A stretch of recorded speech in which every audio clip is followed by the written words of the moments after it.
They're cheap, and everyone that gets them loves them. I want one. But a bidet? Yeah. Why? Everyone that has one swears that everyone that uses toilet paper are basically cavemen. Okay. Like it's good, like 5-star reviews from everyone that's had them. I've yet to meet a person that has bought a bidet, put one in their house, and said bad decision. Now maybe they're justifying the bidet. I'm not sure, but I've yet to meet that person. I've never met somebody who has a bidet that's relatable. It's the Afternoon Drive with Nick Wilson and Jonathan Peterlin on Cleveland's Sports Radio 92.3 The Fan. The show is back. Nick Wilson, Jonathan Peterlin. We are Afternoon Drive. Another bidet, another $1 as we get you ready here on a beautiful Tuesday in Cleveland. Feeling and smelling very October out there, but that open courtesy of Jax Gregory on the board. Yes. We got Jake Murrin doing the YouTube. As always, you guys can watch along with YouTube on today's show. Also doing some producing for us, Katie Pollock on the 2020s. And right next to me, as he always is, getting ready to break down the Clown Town Cleveland Browns, the great JP, Jonathan Peterlin. What's up, buddy? Another bidet, another $1. How we doing today? You like it? You like it? You looked at me like that was your Mona Lisa, and I love that for you. It might be. It just might be. It was good. Listen, you didn't know that was going to be in the open. That was off the top of your head. I'm aging somewhat gracefully, and one of the best things is I know they can't all be grand slams. Sometime you just got to leg out a double. We like that. That was a solid double. It was a good way to start the show. I made my way over to City Hall today. I was trying to pick up the birth certificate for Chloe. Mm-hmm. Something happened. I usually stick it out. And I just left. I was like, "There's too many people in front of me. I'm not being nearly as productive as I want to be. I'm leaving the line. I don't know what's going to happen with the birth certificate. Eventually, it'll show up, but I just had to leave." As I get older, I'm very anti-line. I've only got so many days left. All right. Papa ain't got no time for no lines. Lines aren't bad. I don't hate lines typically, but lines stink when you have somewhere to be. I could sit in a line. Like if I'd gotten there at like 10 o'clock and said, this is going to take me 2 hours, no problem. Put on the headphones. I can do a line at this point. But I wasn't going to make it. Not that line. No. We should specify which lines we like and which lines we don't like. There was a line from a show on WFAN in New York, #transition, where Evan Roberts, got it done, who watched Justin Fields have -10 passing yards, or just combined yards, right? Well, he threw for 45 yards in the game, and then it was -10 because of the sacks and everything else. There we go. So -10 yards on Sunday, and Evan Roberts of WFAN has had enough, and he's got the solution to the Jets' stinkiness and their problems. Sanders from the Cleveland Browns. And someone tell me why that's a bad idea. And I don't want to hear about it's a circus. It's a circus? What's this? What the hell is this that we're watching? Bad, crappy football is a circus. The Jets should have drafted this guy, I don't know, second, third, fourth. They got a million opportunities to draft him. He has not gotten an opportunity in Cleveland. I don't really care about the Cleveland Browns, so I'm not going to fight their battles. I'll let Josina Anderson take care of that. All I'm saying is I see a talent, a guy I think we all talked about him as a guy that could at least be a serviceable starting quarterback in the NFL. They are not giving him a chance in Cleveland. If I'm Darren Muji, I call up my contemporaries in Cleveland and I say, here's a 5th-round pick back. Here's your 5th back. Let's get Shador in here and let's see what the kid has got, because why not? All right, there's a couple things there. One, completely needless shot at Josina Anderson.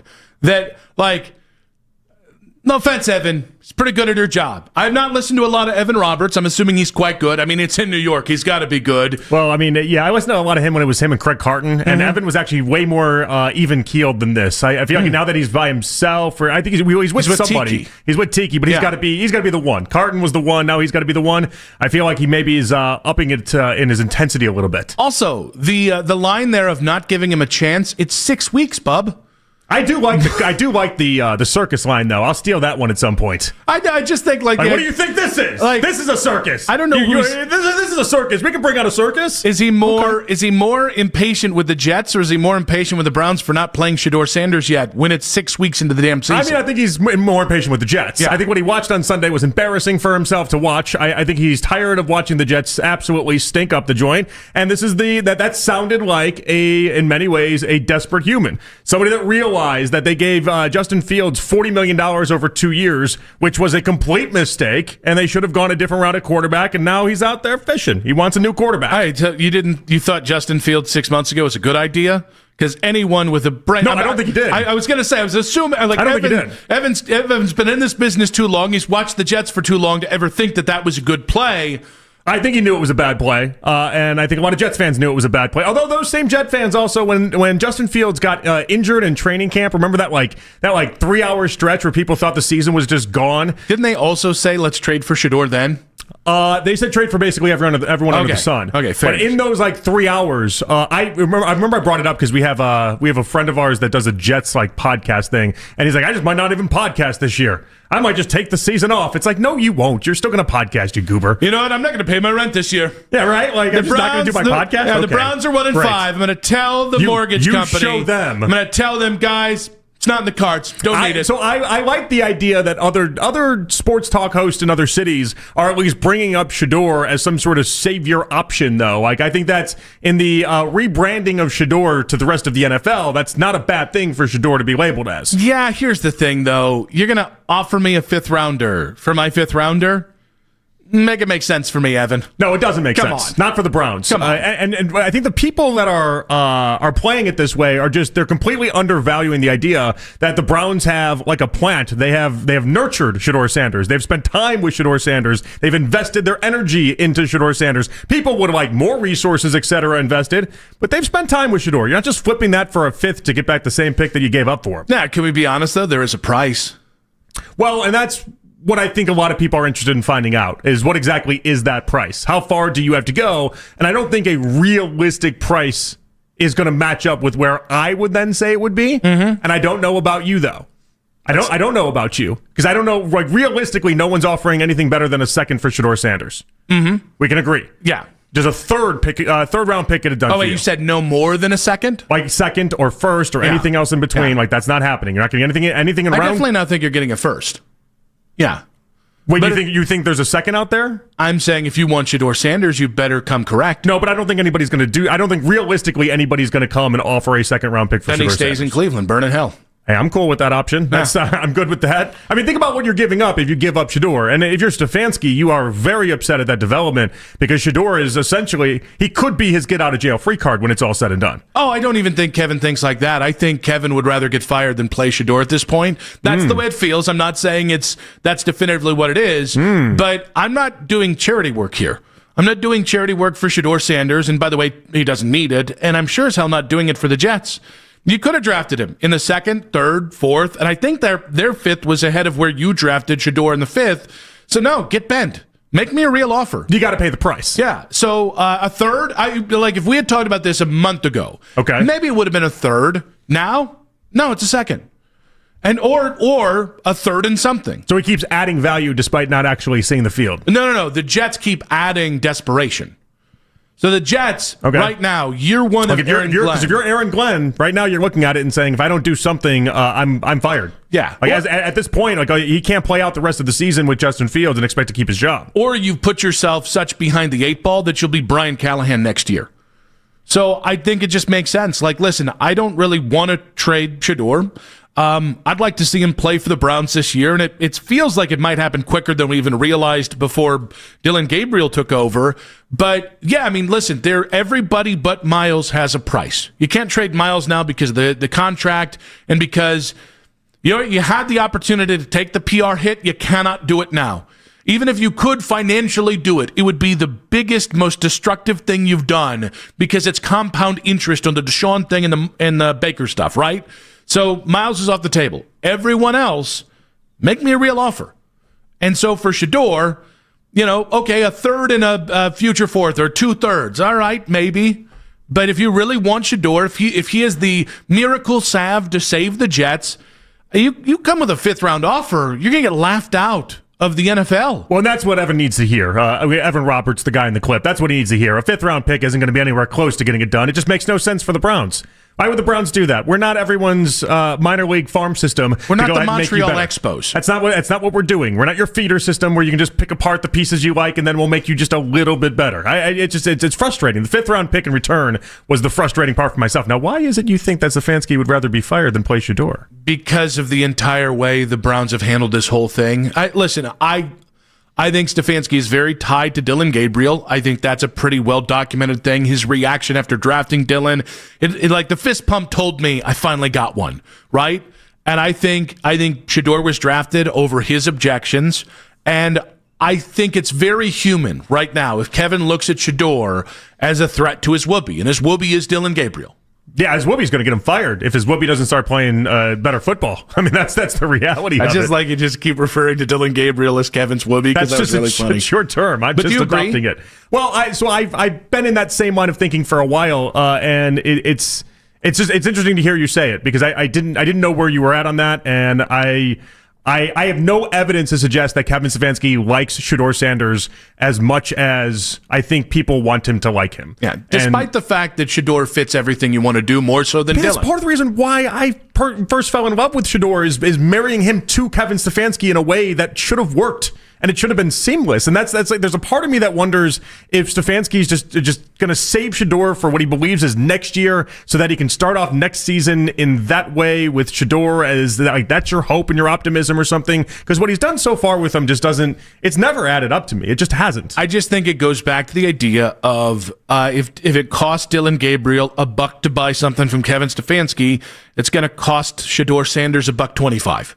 And that's the way this is going to go. And I'm not saying that Shador can't bridge that gap, especially as Dillon gets whittled down to size and real life size here by NFL defenses. I'm sure there's a meet in the middle moment here where Kevin's going to have to be like, well, we're one in whatever, and now I got to do something desperate. But yeah, I mean, I think if Kevin had his druthers, this year would not entail Dillon Gabriel, and I think that was the God's honest plan, and I think desperation might be the thing that overrides that. We're not that desperate. Oh, sorry, they're not that desperate yet. You know, in this line of thinking, I have been wondering for just a little bit now if when the Bengals first called the Browns, if they initially did call about Shador and not Joe Flacco. Would you have all? No, by the way, that's a first round for the Bengals. For everything that Mike Tomlin, that's a first round. 100%. I mean, the way it played out, it's not like anyone was thinking, man, we need Joe Flacco. I could 100% see a scenario, and this will never be confirmed because why would it be? The trade was made. They got Joe Flacco. It is what it is. And everyone under the sun will be like, well, they needed someone that could basically get off their couch and run the offense. Okay, great, fine, whatever. But like, it would not have surprised me if they initially had called and said, what does it cost for Shador? And the Browns gave that answer right there. Normally, it's a second-round pick. For you guys, it's a first-round pick. We do have other quarterbacks if you're interested, and then they settled on Joe Flacco. 216-474-0092. WFAN in New York, very desperate. So desperate, they're willing to offer a fifth for Shador Sanders. Woo! Get a load of these guys. Would you trade Shador to the Jets, and what would the price be? Quick hits coming up at 2:40. John Fanta at 4:20 today. He joins us every Tuesday here on Afternoon Drive. Albert Breer coming up at 5:20. We'll see what he thinks about maybe the situation with Kevin Stefanski. Maybe ask the question, would the Browns be open to calls on Shador Sanders? Lance Risland coming up at 6 o'clock, but 216-474-0092. At Nick Wilson says, at Jay Peterlin on social media. Of course, social media reactions on X, powered by Scheiben Jewelers, Cleveland's premier jewelry store. You guys can watch the show and watch along on our YouTube channel as well, 92.3 The Fans YouTube channel. But would you trade Shador to the Jets? And if so, what's the price? And apparently, at least one person thinks we were closer to seeing Shador this weekend than anyone realized. That's in 5 minutes on 92.3 The Fan.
MaximumClinic.com. If you need a world-class website or technology project, then I would highly recommend AmericanEagle.com. Call AmericanEagle.com at 773-NETWORK. That's AmericanEagle.com, 773-NETWORK. Whenever you need to talk about the Browns, we got you covered. Hey, ho, ho, Kevin Stfansky has got to go. Hey, ho, ho, Kevin Stfansky has got to go. We are Sports Radio 92.3 The Fan. It is time for the Jets to acquire Shador Sanders from the Cleveland Browns. And someone tell me why that's a bad idea. And I don't want to hear about it's a circus. It's a circus? What's this? What the hell is this that we're watching? Bad, crappy football is a circus. The Jets should have drafted this guy, I don't know, second, third, fourth. They got a million opportunities to draft him. He has not gotten an opportunity in Cleveland. I don't really care about the Cleveland Browns, so I'm not going to fight their battles. I'll let Josina Anderson take care of that. All I'm saying is I see a talent, a guy I believed, I think we all talked about him as a guy that could at least be a serviceable starting quarterback in the NFL. They are not giving him a chance in Cleveland. If I'm Darren Muji, I call up my contemporaries in Cleveland and I say, here's a 5th round pick back. Here's your 5th back. Let's get Shador in here and let's see what the kid has got, because why not? That sound courtesy of WFAN in New York. I like any trade idea that starts with why not. That's where he's at right now, and that's okay. And no. This is a safe place. Trust tree with a nest. We get it. We've been there. Here's the thing. There's a few things. I think, we talked about what the price is with Shador, and I think it's fair to say the Jets aren't going to call up and offer you a 2nd-round pick for Shador, but that's the price, right? If you want to play the game, you got to be able to pay the toll to get into the damn game, and the Browns are under no obligation to move Shador out of the kindness of their heart to appease the Shahive, to appease Evan Roberts in WFAN lore. No. If you want to play the game, this is the cost. But here's the thing. There is a statute of limitations on this offer. If you're serious, this offer expires the second Shador hits the damn field. Because after that, there's no trading Shador. It also is coincidentally the time where his value could take a huge drop because of what he'll be playing around. But no, that's the only time Shador, if they play him and trade him, I'd be furious. But right now, he is a conceptual piece to me on this team. I never thought he was going to be a franchise quarterback in the first place. I think he'll merely be a good starting quarterback if he does end up being a good, starting caliber player in the NFL. So a 2nd-round pick gets me a little bit closer to trying to find my franchise quarterback this offseason. But that's it. Anything short of it, I think we'll just go ahead and play the kid and let's see if he can play here. I mean, it's like the price of if you have a buddy that owns a business. Like, what does it cost for me to go ahead and do that job while doing that job on a holiday? It's like the price is extreme, and no one's going to meet that price, but that's okay. I can set that price. The Jets aren't going to meet a 2nd-round pick. And the but deal, you can imagine if they did. They're not going to. They're not going to. Do you not want them to, or do you think they won't? I think they won't. I'm telling you, I think they won't. Would you be mad if the Browns got a 2nd-round pick for Shador? No, I think a 2nd-round pick. I think you're happy with that overall. 2nd-round pick's a big deal. We might have to bring back the laser eyes meme if that does happen. 2nd-round pick is a big deal. That's why I feel even foolish being like, yeah, I'd be happy with that, because the reality is it's just I'd also be happy winning the Powerball tomorrow too. It doesn't seem like that's very likely. I also think we're talking in a world of hypotheticals that are never going to play out. Whoa. Well, not for you. I have to start playing the Powerball is the problem. You play the Powerball. You have a chance. I don't even play the Powerball. And I'll just be sitting here wiping my brow with $100 bills. I want to start playing the Powerball. And honestly, doesn't seem like you do. The idea of winning the Powerball, the funny part to me, it wouldn't be winning $500 million. That would be enjoyable. That would be the icing on the cake. It would be the idea that it was so close to you. That's fair. This has been your. That's fair. You feel like your life's quest is to win the Powerball. I don't think it's life's quest, but it's a side quest for sure. I mean, you put importance on it in a way that I feel like just being so close to it and me winning it would be really funny to me. I would definitely. It'd be really definitely alter my opinion on life and like the point of it. I think it might shape your worldview if I wanted. It's funny. I've heard this fear from Browns fans of I can't trade him until we see what we have. It's like, well, that's not really how this would work. It's like listen, could I tell you definitively that if somebody came along and gave you a decent offer for Shador, that there wouldn't be a little bit of, ooh, okay, but what if he's good elsewhere? But I think what minimizes the, I think, irrational fear that we have anytime we make a trade for anyone is, well, yeah, okay, might not have been that here given the circumstances. And two, like I think there is a ceiling on Shador. So that's why there is a price on Shador. If I thought Shador could be Mahomes or a top 5 quarterback, if I thought he had that kind of ceiling, well, then there would be no price I would put on Shador. A couple things. Right now, his value, I feel like, is as high as we're going to see it because he's like those, at stadiums now, they're doing like those mystery baseballs that are signed, and it's like $30. But like the appeal of it isn't that you're going to get a baseball signed by Albert Pujols. You're probably going to end up with a baseball signed by nobody you ever knew, but it's worth, way less than $30. That is Shador in a nutshell right now. He's a mystery grab bag to NFL teams. He's Will Brennan or he's Albert Pujols. Who the hell knows? His value is there. That's the idea. His value is in the mystery grab bag portion of this right now. And yeah, do I feel like he could help out a team? Sure. Do I feel like Shador Sanders fans want him away from the Browns? Yeah, because I hear from them all the time about how they want him away from the Browns right now. And so if another team came and they were to pony up the price, sure. But they're not going to pony up the price here. Now, here's the thing. Be careful what you ask for, Shador fans. I get it. I'm not here to sell you anything in the Cleveland Browns. Not a great organization. Very just... I don't have a lot of nice things to say about what's been going on. Shador will be looked at as a little bit of a folk hero around Cleveland if he goes from a 5th-round pick to then you able to get a 2nd-round pick for him. Like then the value on Shador is immense to Cleveland Browns fans because you're able to get a 2nd-round pick for a 5th-round value until he becomes a really good player in New York. I digress. But here's the thing. But that's on Andrew Berry's hands. You might, if in this hypothetical, which it is a hypothetical, you would be trading him to the one organization in sports that might be worse than the Cleveland Browns. Yeah, Jets stink. Yeah. Well, and by the way, Woody Johnson makes Jimmy Haslam look like a Rooney member. Family member. I keep saying Rooney member. I don't think it's an accident that Aaron Rodgers looked like he forgot how to play football for 2 years, and now all of a sudden in Pittsburgh seems like he can do it again. Yeah. That's what he's entering. He's entering. But again, right now, I think Shador Sanders fans would make the argument that the Browns are not in the best of positions either to go ahead and have him set up for success. But the reality is for Shador right now, you are left with the table scraps. Like one thing I like about Shador so much is I feel like he can rise above a lot of really bad situations. It's part of what I like about him with the Cleveland Browns. I feel like there's a few players out there coming out of college where I feel like they can just turn really crappy situations into gold. And I feel like Shador is one of those people. So I feel like he'd still have an opportunity to overcome, but it's not great here. It's not great in New York. While we're talking about Shador, and again, the question here is, Evan Roberts of WFAN in New York wants Shador Sanders for a 5th-round pick.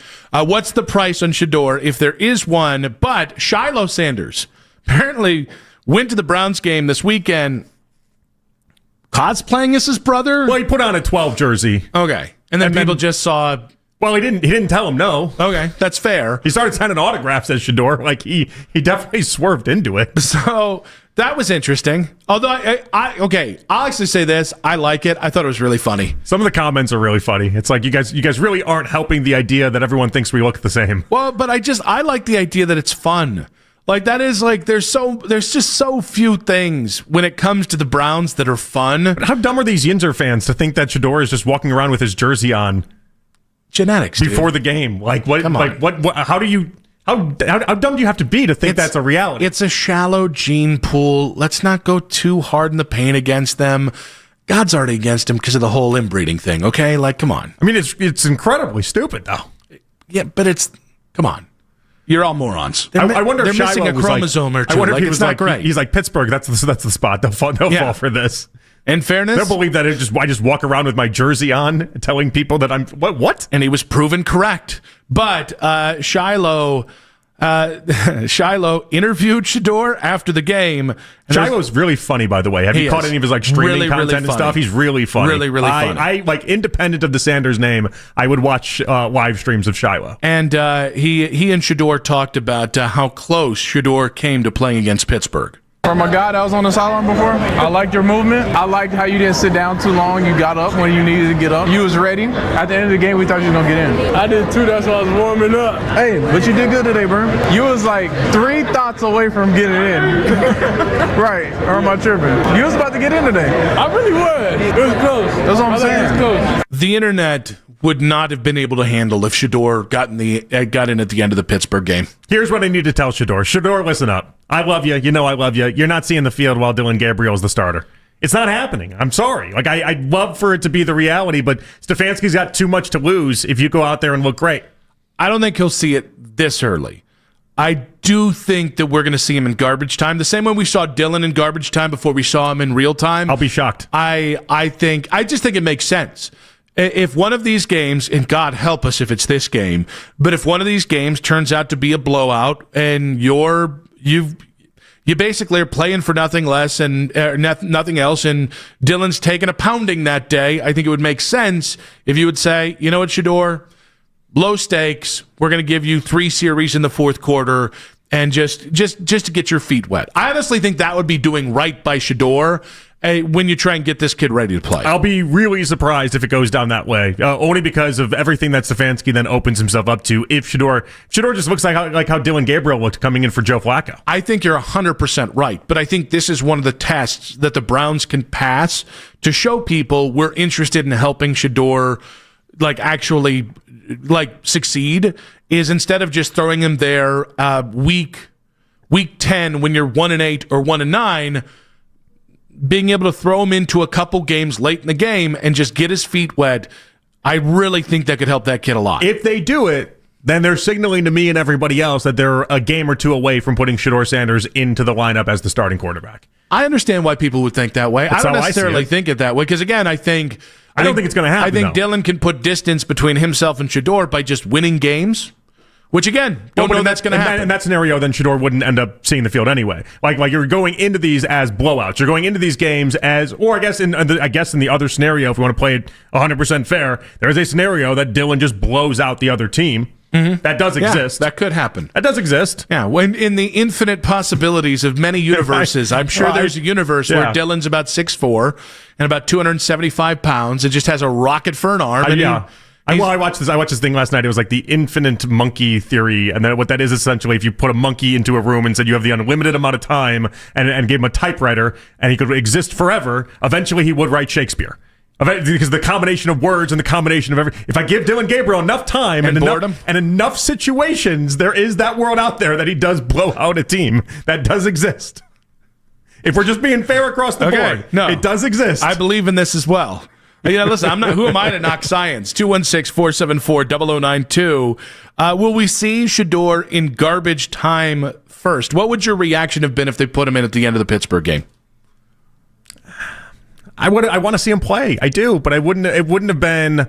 I wouldn't have felt, if I can't judge Dylan Gabriel off that game, I wouldn't have felt like they were putting Shador in any position to succeed either. And then one series is just one series. He could have had a touchdown drive, he could have had whatever. It's just such a tiny sample size to be thrilled over it one way or another. I know that because it's Shador, it's just not going to work this way.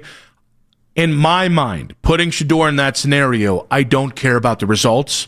I just am trying to help. Just give him more reps, give him more, so that when you do go to him, it's not you're splashing him with cold water and throw him into the damn game. Yeah, but maybe that wasn't the game to do it. But I also understand that, quite frankly, you're going to be putting him in a bad situation no matter what. So I can understand if people don't want to put him in that way. 216-474-0092. If the Jets or anybody came a calling, what would be the price tag on Shador if there was one? And will we see Shador in garbage inevitability around sports in 5 minutes on 92.3 The Fan?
platform for every part of your business, so you can work faster, smarter, and for less. Odoo, the only software you'll ever need. Try it free today at odoo.com. That's ODOO.com.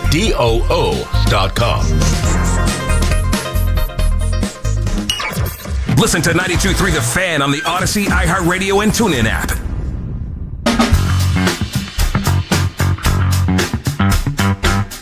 You can listen to The Fan anytime, anywhere on the free Odyssey app or by telling your smart speaker to play 92.3 The Fan. And now you can find The Fan on YouTube, including The Ken Carman Show with Anthony Lima from 6 to 10 a.m. and Afternoon Drive with Nick Wilson and myself, Jonathan Peterlin, from 2 to 7 live each and every weekday on 92.3 The Fan's YouTube channel. Subscribe to our channel for free to watch all the best content from your favorite shows in The Fan live and on demand now. And don't forget just to, watch us on YouTube. Get in the chat. We like the chat right now. Well, we always like the chat, but you know what I mean. Get in on the running dialogue there. There's only like 7 trolls there. So there's a lot of good, hardworking people.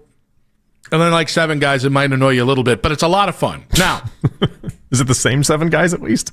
It seems like a pretty, the general cast there that they kind of, I think they realize that's their role in super chats and whatnot. Okay, because what's fun about that is then you can just avoid those 7 people, and it really just becomes very easy. Like, I think we have that on Twitter in some respects. It comes and goes throughout the years, but throughout, like, stretches, you'll have, like, the same, 15 people. And you're like, all right, I know what I'm getting out of those 15. And then it like refreshes to like a new 15 as if they're just like bots or something. I don't know how that works. So we are having the discussion. Would you trade Shador to the New York Jets? Is Evan Roberts of WFAN's ready to make the trade for a 5th rounder? And we say that's a rookie number there. Let's up the offer a little bit, but let's get to quick hits. From the latest news and rumors around the sports world Angel. to the sound bites you need to hear. Hurry. It's Quick Hits. The Dodgers toppled the Brewers. Okay, it wasn't really toppling. It was a 2-1 game in Game 1 of the NLCS last night, while the Mariners have the 2-0 lead over Toronto in the ALCS after a 10-3 win on Monday evening. And because it's the Dodgers, because the Dodgers have the 1-0 lead, I will ask you, are the Dodgers inevitable?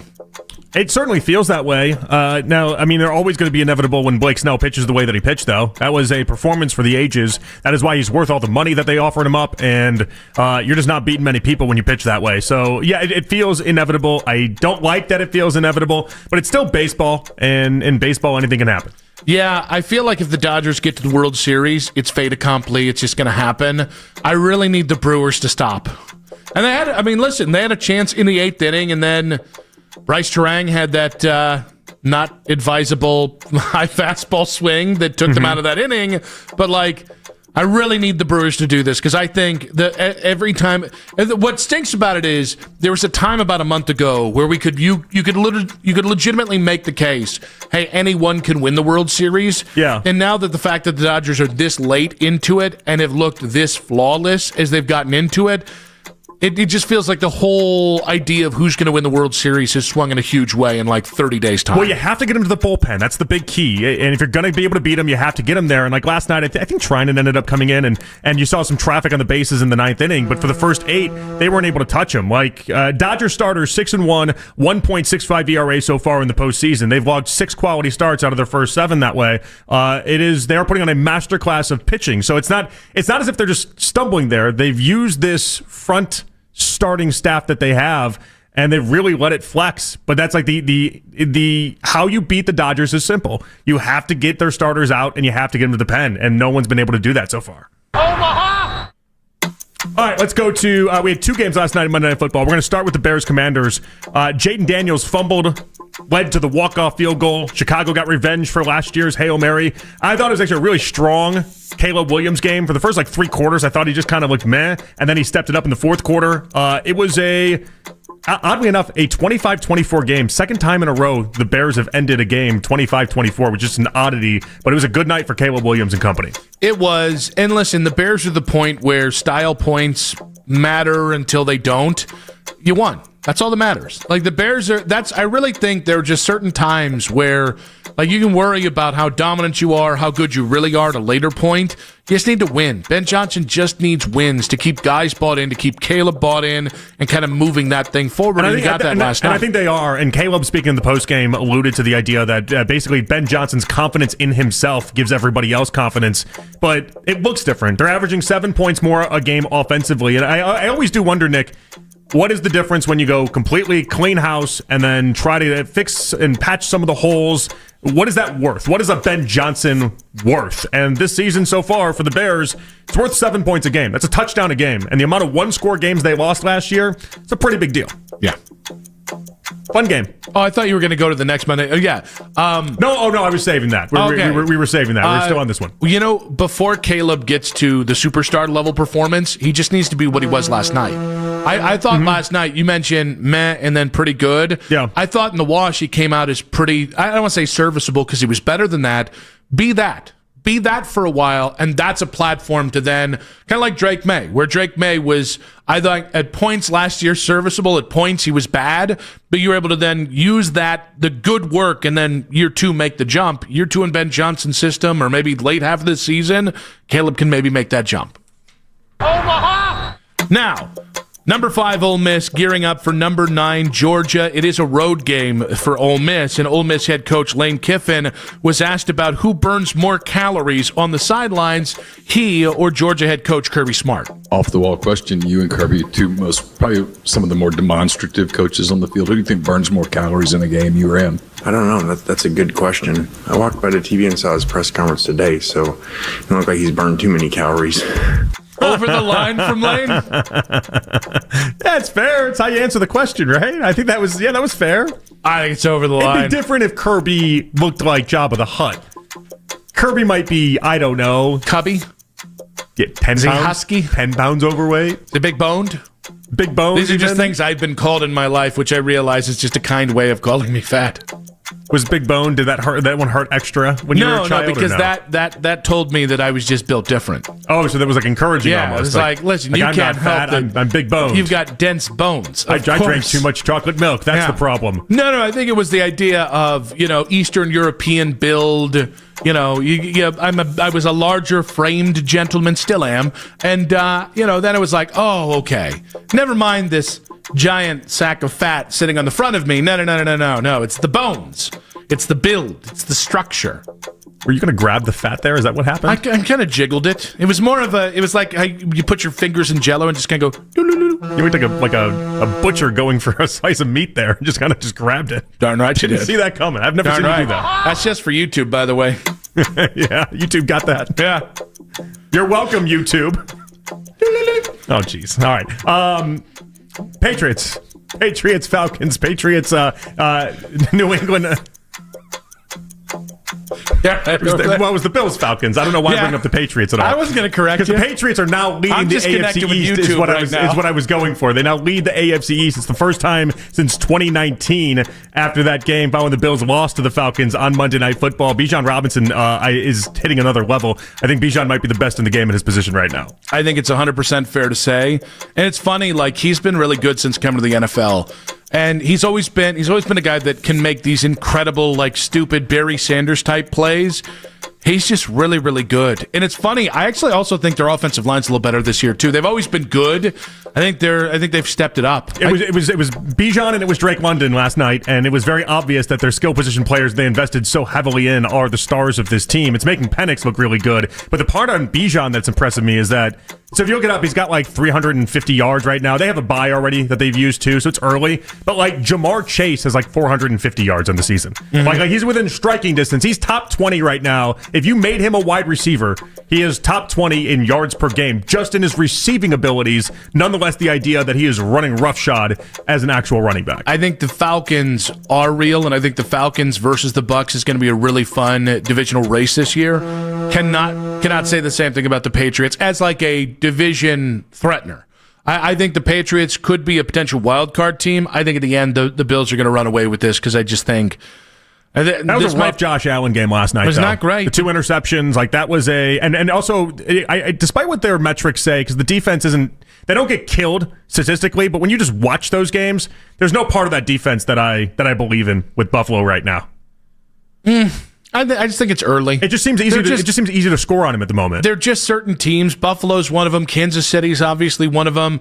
It's probably a little late to be saying this about Baltimore, but there are just certain teams where I'm like, it probably doesn't look great. It doesn't look as good as expected right now, but talk to me in 3 weeks. That's where I am with Buffalo. It seems easier to score on them than it typically has, and Josh Allen in about the past year and a half or so is way more conservative than what we've typically seen out of Josh Allen, and that feels like not a great recipe for Buffalo. Omaha! Is that our new moving forward? No. That's just for the people on YouTube. Trying to get those. Yeah, this works the same way as OnlyFans, so from what I've heard. Dolphins quarterback Tua Tagovailoa made waves when he called out his Dolphins teammates for not showing up to meetings and a lack of communication. His former left tackle, Teron Armstead, called Tua out during his most recent podcast of The Set. Tua has been sharing a lot this year to the media in these press conferences on a weekly basis. He's been sharing a lot. I'm against that approach. Anytime you start giving detail on what's happening in the team, you bring the public into the building. Regardless of the frustration, regardless of the reason why, as the leader of the team, you cannot bring attention to your teammates. Now everybody is looking for who's the problem. As the leader of the team in the organization, unfortunately, this falls on Tua. Are Tua's comments a locker room violation? I don't think so. Listen, I've heard Armstead in a million different places. I just heard him as a guest. I don't know if was that his own podcast that he has? It's The Set with Teron Armstead. It kind of feels like that's somebody that's like, hey, there's a lot of player podcasts going right now, like Michael Parsons and everything. Maybe I'm going to try to tamp those down to make sure that my podcast gets elevated just a little bit. I'm going to tell all these guys what a big problem it is, and we'll get that message going throughout the league, what a big problem this is, because what Tua did was not, in my opinion, out of bounds in any sort of way. Now, I did think the message got misconstrued. People looked at it like he was shouting towards Mike McDaniels. I thought he was more pointing the blame at himself when he was like, it starts at the top. I thought that was Tua being like, I need to be better in that moment, but no one else took it that way. I think Mike McDaniel took it like he was saying it about Mike McDaniel. I think most people did take it that way. When I first heard it, I thought Tua was talking about Tua. I've always thought it was wild that football players can take getting screamed at by coaches, growing up, getting, having the worst thing said about you. You play a violent physical sport. You're a tough bastard if you're playing football, especially there are no wusses in the NFL, no matter what anybody says about them. And then you can't handle the public knowing about issues going on behind the scenes. It's like, that to me, like, that's too soft for what I think of football players as truly macho men and as tough human beings to then be like, that got out? How dare you? I mean, I don't know. I always looked at like a locker room the same way that I look at just life. In 53 people, there's enough softies in there. There's enough sensitive people. There's enough, I get your sentiment. There's supposed to be big, tough, macho guys. It's odd. I feel like in college football you have that more, where it's a bunch of big, tough, macho guys. But when they get to the NFL, half the room just becomes soft in many ways. They're just different. It's a whole different crop of people that have been told since they were 7 they were the greatest player in their hometown, and they were this and they were that, and they're very sensitive people. Peterlin says NFL players are soft. That's the headline there. When we come back, the latest Not wrong. on the Guardians debacle involving Emmanuel Clase and Luis Ortiz. I don't know if it's good. That's in 5 minutes on 92.3 The Fan.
in the streets over a guy taking the team. There's no way in hell any of them people who were standing there ever thought we'd be here with this. And it just blew up in their face so spectacularly. And now the Baker stuff, this is one of the all-time great stories in football. But the great story isn't happening here, and it's never here. Why is it always there and not here? The Ken Carman Show with Anthony Lima. Weekday mornings starting at 6 a.m. We are Sports Radio 92.3 The Fan. It's the 3 o'clock hour on Afternoon Drive.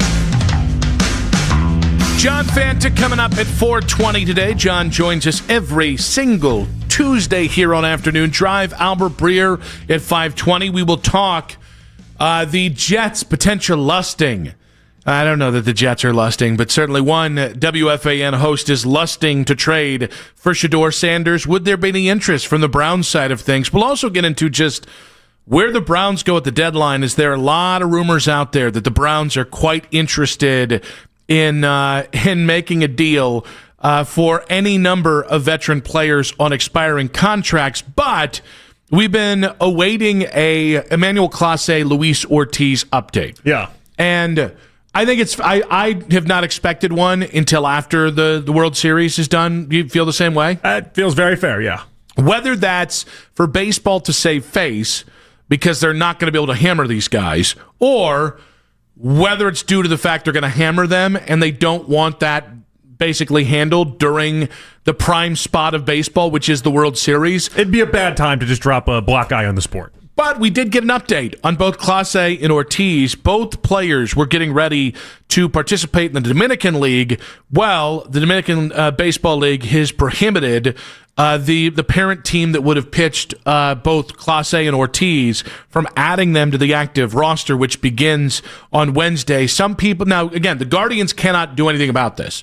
The Guardians have no say in whether Ortiz or Clase play because they didn't hit the maximums for basically how much they played this year. Okay. There is some thought that this could be some sort of machinations from Major League Baseball. Is the Dominican League, does it have any ties to Major League Baseball? So, yes, it's convoluted, but it basically deals with the Caribbean Series and a deal that baseball has with them.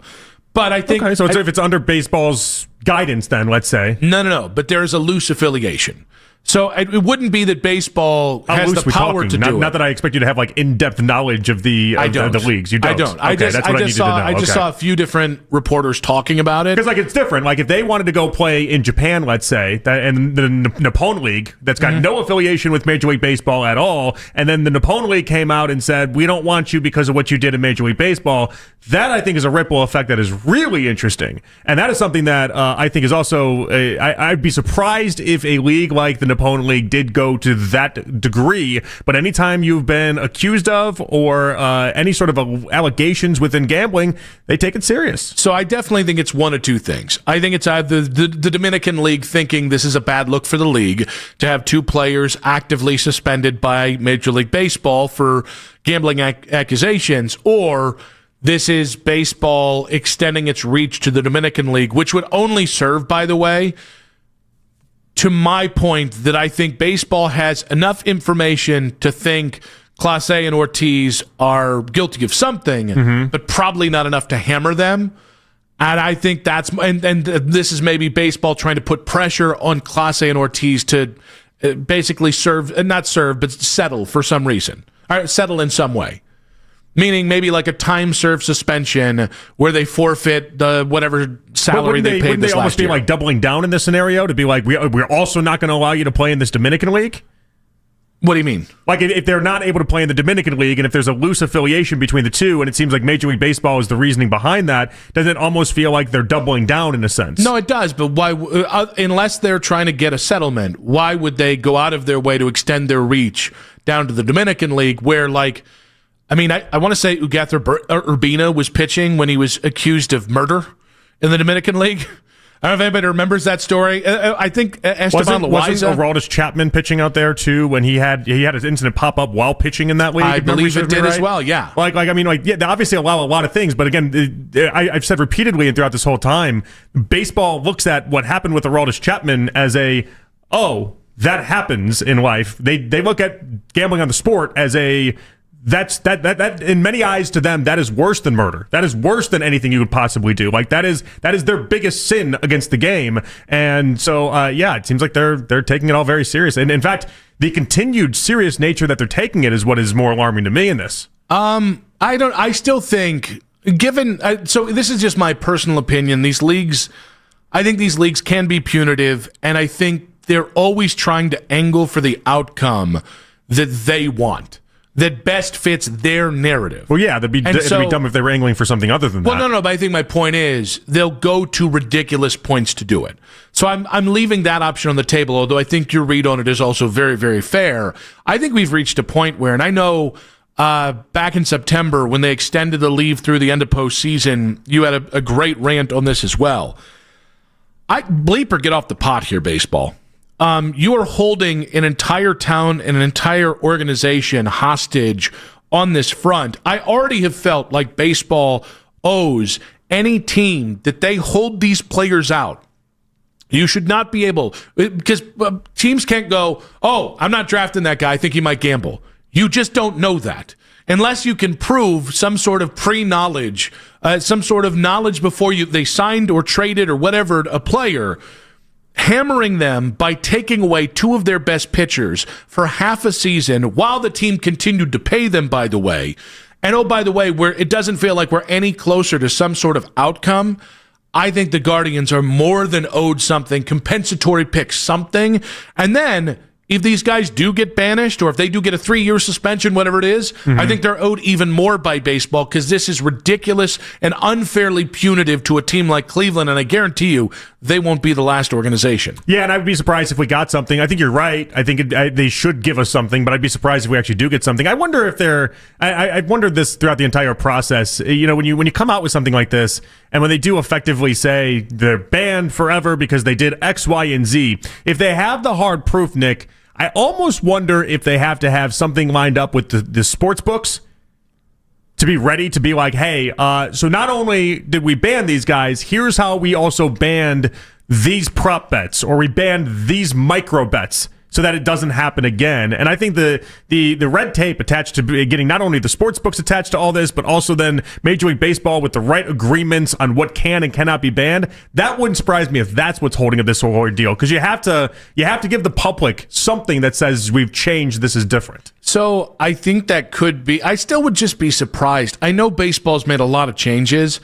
I just have a hard time giving that league credit on any level of getting the fallout from this right, whether these guys are guilty or whether they're not. Well, they have to fix the idea that when people watch these games at the current moment, if there's a pitch that's way out in an opener, in the back of some people's mind, they think to themselves, was that a micro bet? Was that something that they were just somebody was trying to get money on the side? And I wouldn't surprise me if they were trying to hammer out how they fix that. Well, but that's why this is such a tough situation to be in. Because if you're the Guardians and you lose Clase and Ortiz, and they're just banished from baseball, this is not like taking two great players away from the Yankees or Dodgers where they can just buy another one. It is the compound effect on this is gigantic. By the way, if they're cleared, it's not an easy road back either. Because, yes, you can clear guys. There's still locker room impacts for both Clase and Ortiz that I think, and by the way, you can't trade them because you're not going to get value for either player. So I would be surprised if the Guardians did that because they don't sell low on guys. It's going to take the managerial job of all time for Stephen Vogt. If these guys are cleared and they're ready to go, in spring training, it's going to take the managerial job of all time to get this where it needs to be by the time the regular season is around. What's your read on Hector Gomez? He's missed on a lot of reports. I know, that's what makes this a little shaky. Is that like the reason why everyone's talking about it right now is because of Hector Gomez, and it's like, well, I don't even know what to read into Hector Gomez at this point. Yeah, and so if you guys, we haven't mentioned that just yet. The Hector Gomez report was basically that Clase will never pitch again in MLB. The gambling evidence found against him is irrefutable. The problem is, after Clase and Ortiz were suspended, this is the same Hector Gomez who came out and said more Guardians pitchers will be announced and suspended in the next week, as within 5 minutes, Major League Baseball said, yeah, nobody else is under investigation. About as big of a swing as a miss as you could get. Yeah, almost like it was from a cut fastball from Emmanuel Clase that was in the strike zone. And that was smart, though, of Major League Baseball to immediately just chop that down at the knees. You couldn't have that just existing out there. So I guess it's a two-parter. How do the Guardians proceed if Ortiz and Clase are banished? Same way they did at the end of the season. You just have to life moves forward. How do they proceed if they're cleared? Well, I guess you just have to welcome them back in, right? Like you get the arm back with Clase. Like that's at the end of this, you could end up in a really the situation you should have been in the entire time. And the only thing that changes is that Clase is just not a deadline move that you can make. Yeah, so you're committed to him being your closer now. This feels like the most consequential swing of almost any organization in small market can have.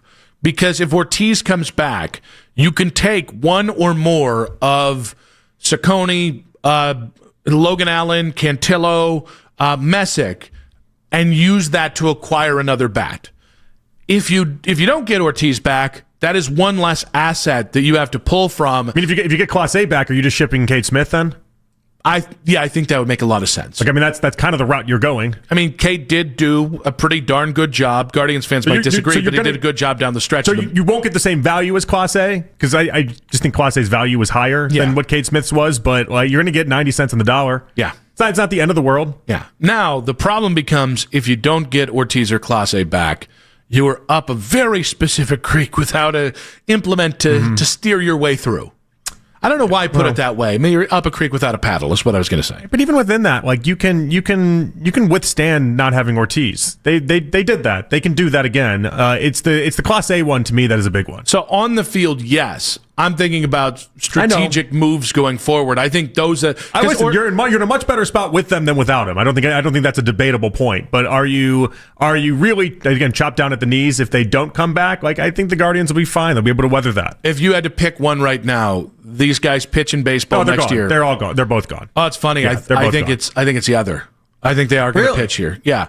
I think if baseball was going to hammer them, they would have hammered them early when the lights were the brightest, to make the point of you can't gamble on baseball. Delaying this into football season, to me, delaying it past the World Series, it screams of desperation by baseball trying to get some desired result from Clase and Ortiz. I think the scariest outcome for myself, and the one I really am rooting against, is that idea that there was somebody that was potentially holding a family member hostage and then was making them make these micro bets. And that to me is the scariest outcome that I hope isn't true. Anything else, if he bet on baseball, you're gone. That's it. And if he didn't bet on baseball, you can't prove that he didn't bet on baseball and he's back, then what the hell were they doing for 3 months? 216-474-0092. If you had to pick one right now, Clase and Ortiz never pitch in baseball again, or they're with the Guardians next year, or maybe in Major League Baseball next year. I just feel like baseball has wasted a lot of time, and I think that tells you a lot about what they do or don't have. And a dream season turned nightmare for this college football program.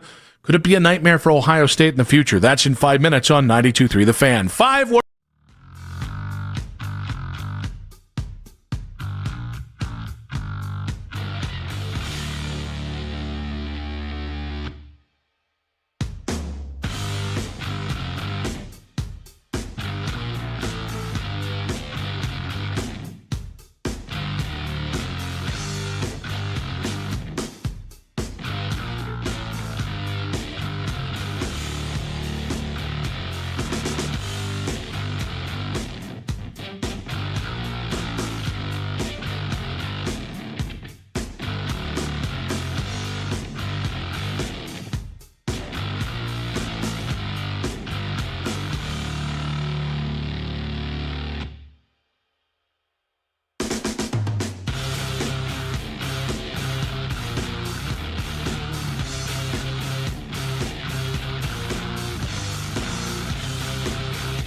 need to check out the Classic Auto Group. Visit one of their 17 convenient locations in Mentor, Cleveland, Streetsboro, Madison, Painesville Township, and Willoughby Hills. With 18 brands and thousands of options in stock, you're sure to find a vehicle that meets your needs and budget, just like I did. Stop in today or get to driveclassic.com. Whenever you need to talk about the Browns, we got you covered. This is probably the worst offense that I've ever seen in my entire life. We are Sports Radio 92.3 The Fan. As always, you can listen to this show and all of our local shows on The Fan, on Apple Podcasts, Spotify, or wherever you get your podcasts. Nick Wilson, Jonathan Peterlin back on Afternoon Drive. We've got John Fanta in 1 hour's time. We'll probably ask him about the Penn State opening. It has been interesting to watch people start to angle for the Penn State job, and it's interesting to watch fan bases react to it. Our very own Katie Pollock, big Indiana fan, and I jokingly today when I first saw her was like, hope you're enjoying Kurt Signetti. Katie is the nicest, bubbliest human being in the world, and I thought she might cut me. Oh, she didn't cut you? No, she didn't. Oh, I thought you got out a knife and just stabbed you right there. I thought it would have not made a lot of sense. You're not bleeding. Not Okay, yet. that's good. There's okay. still time. I don't know if there's a change of shirt that happened or something I'd be very upset because this is a new shirt. Did you change your shirt? No. Same shirt I've been wearing all day. It looks a little bit different for me. I thought you were in a long sleeve shirt today for some reason. I recognized the collar though. That part stayed true. Yeah, she could have easily gotten over. And I think you said you liked that version of Katie though. No, yeah, not when it's directed at me. Like feisty Katie. Yeah, not when it's directed at me. But if we could harness that Katie and turn it upon our enemies, like people who I don't know eat donuts and then don't admit that they ate your donuts. No apologies there, huh? No apologies. No. Well, one part of that 5-man crew that ate the 6 donuts was, in fact, the source that told us everyone else's names. That would be exactly how that would go. In a hypothetical situation, of course. Because, of course, it's easy to find out who everyone's sources is because everyone just willingly gives it up. Nobody here should ever commit an actual crime. Everyone they just all chirp around here. I think we could get away with a crime. Everyone's so quick to but just not be the like, morning show. But definitely not the morning show. Yeah, you and me. With the morning show tattled on itself. You and me, right here. Lockstep. I got your alibi, you got mine. Morning show, they would call in specific details on each other. Well, we would do the Dave Chappelle bit of like just going to the grocery store or going to the Quickie Mart essentially and the bodega and just getting receipts every 15 minutes to prove that we were I would just do the I do not recall bit. Yeah, I don't know that would work very well, but in this setting it would work perfect. Now, I still think Matt Rule's a bad idea, and that's as somebody who likes Matt Rule as a human being, thinks he's a great college football coach. It's taken him 3 years to get Nebraska where they are. Matt will always tell you, 3 years, right? You give me 3 years, by the third year, we'll be right in the thick of it. He did it at Baylor, he did it at Temple, and he never did it at Carolina. But he's now done it in Nebraska. I don't think that's what Penn State is. No, they want instant results. They should. They're like the ramen noodles of college football teams. 100%. Instant results. That's what we're paying for. Let's do it. Like, it's interesting. I think for a myriad of reasons, Michigan is always going to be a team that they might be a playoff team, but once every 4 years, maybe they rise up and are a true national championship contender. I think Penn State's one of the few teams. I think it's another version of Oregon just waiting to wake up. There's so much money there. There's so much history there.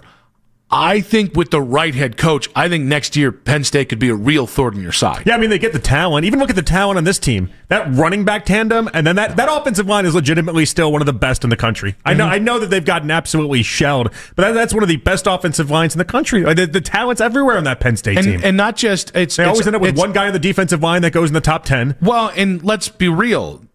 If we talk about consistently, in the last... since James Franklin took over... They've been the second most talented team in the Big Ten more often than not behind Ohio State. Sure. And Ohio State, Michigan has had a year here, year there, right? And obviously recency bias says they've had a couple years. Oregon, obviously being into this, adds it to the fray.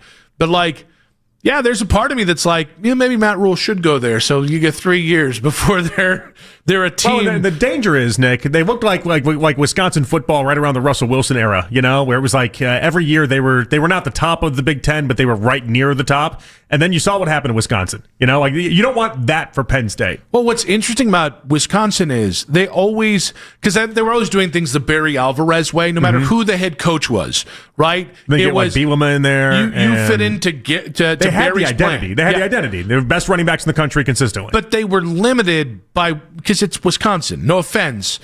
It's hard enough to pull great athletes up from Florida and Cali and Texas up to Columbus. You get up that there's a 25% tax hike the closer you get to Canada.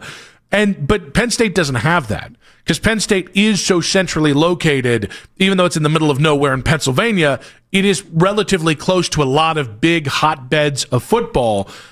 I really do think, I don't want Kirk Signetti there because I think Kirk Signetti might be an honest problem next year. I don't want that. No, give me Leipold or Kurt Signetti or that's Matt Rule. Give me somebody that's going to take time to do that and still might never get where they want to go. The Signetti thing is still mind-blowing to me. I know he entered Indiana and he's doing the whole Google me thing and expected big results, but to be able to, what is he, 60, 61? I think he's actually 61. Yeah. To be this late in his stage and to be able to pull it off the way that he did. There's a part of me that wonders if it was just always going to be a place like Indiana that would get him to where he wants to be. I'm actually really curious to find out how much of that is transferable. Yeah. Well, what do you mean? Well, how much of what he did at Indiana you can just move, copy and paste, and take over to Penn State? Part of what made him so good at Indiana was he was an early adopter to the transfer portal and getting everything lined up and taking the money and going with it. And I just don't know if he's a day late and a dollar short in that regard. I think he is. This is why Kurt Signetti scares me more than most guys Penn State could hire. One, I think there is the tie he is from there. Two, if you can get guys to come to Indiana, and if you can get Indiana boosters to open up the war chest, because again, that's a skill. I don't think we talk about this enough. A head coach that can get boosters to put funds into a football program at a basketball school, that is a godsend, right? It's why Kentucky should not get rid of their version of Stoops's, because that dude has been competitive at Kentucky. Give that guy as much leeway as he wants because he made Kentucky football palatable. That is a real skill. I don't think I've ever seen somebody do what Kurt Signetti's done at Indiana at an Indiana-type school.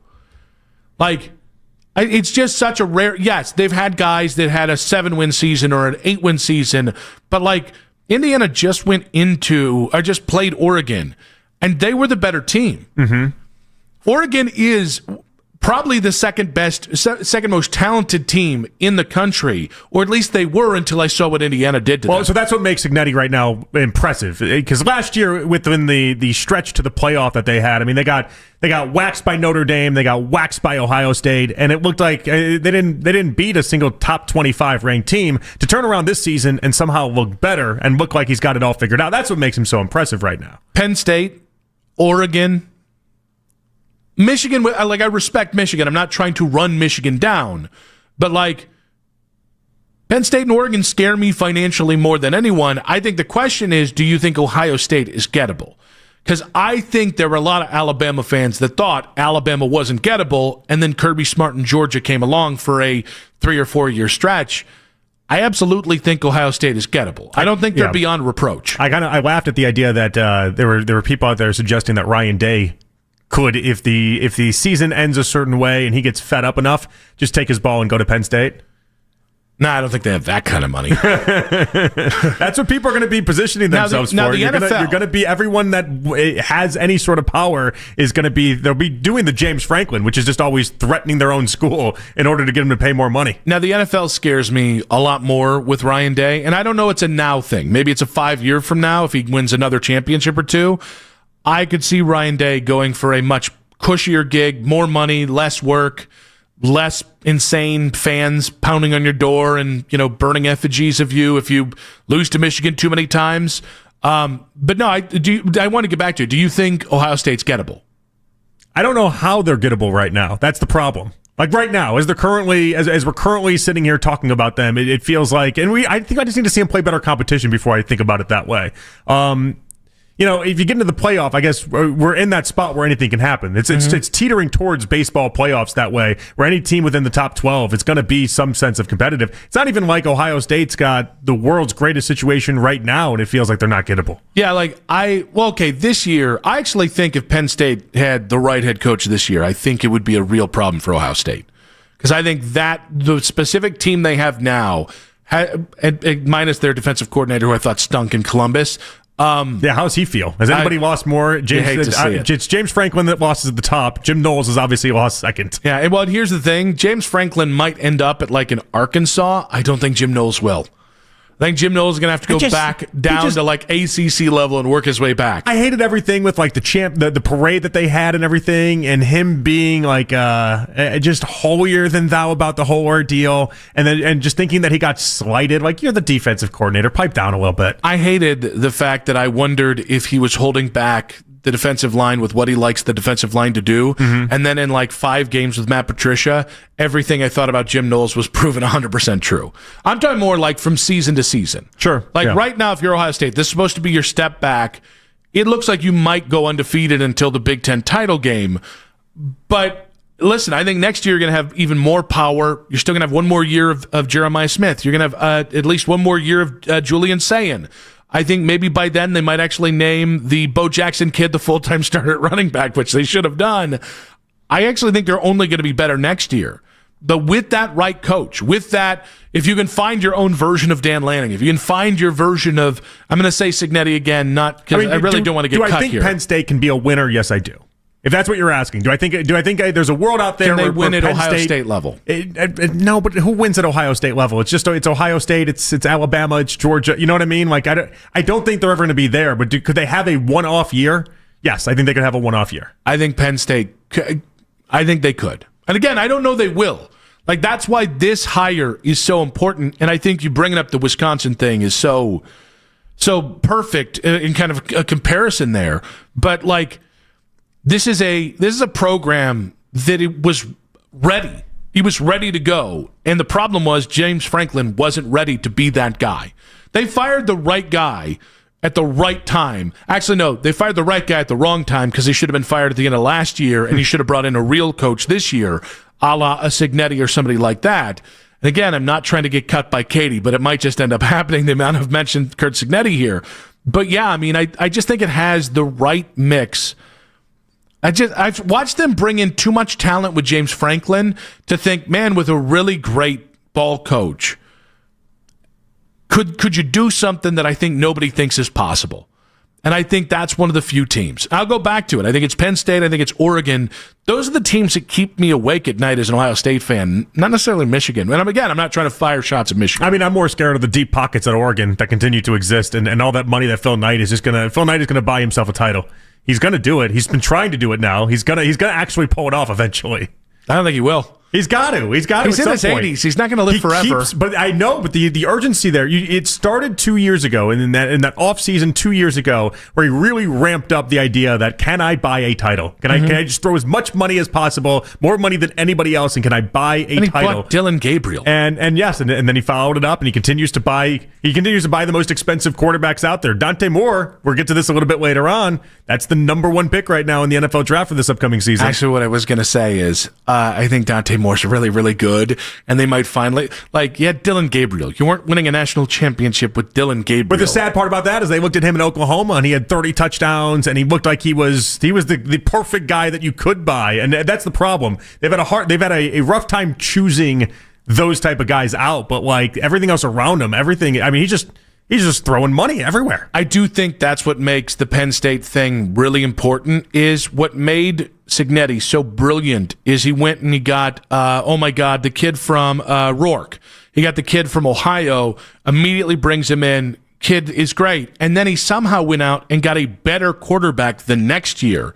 Which that's kind of the scary part, is I wondered if the Signetti, all of it, his essence, his everything, is just attached to the idea that Fernando Mendoza is awesome at quarterback. If we're going to look back at this, yesterday we talked about different, head coach selections for the Browns and everything like that. And Joe Brady's name kept popping up, right? And I mentioned Joe Brady's time at LSU because it always gets brought up. But obviously his time in NFL, it was with Josh Allen. But his time at LSU, it's like, oh, So you had 1 year, and you had Joe Burrow, Justin Jefferson, and Jamar Chase, and that offense looked great. Color me shocked. I'm pretty sure, Nick, you or I could have been the offensive coordinator and made that offense look at least somewhat palatable. People that actually do this for a living, they're going to make it look great with those type of players. And there's a part of me that wonders if Signetti's greatness is just attached to the idea we'll wake up 5 years from now and be like, yeah, Mendoza was that awesome. It was always going to happen. 216-474-0092. Could Penn State challenge Ohio State year in, year out with the right coach? I think it might be the most important hire anyone can make in college football this year, because I think the program's ready. I think they're where they need to be. They're buying the right players. They are developing the right players. They just got to get the right head coach. And disappointment in Mason Graham, what's the right amount? That's in 5 minutes on 92.3 The Fan. Hey, guys.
the rebate at O'Reilly Auto Parts.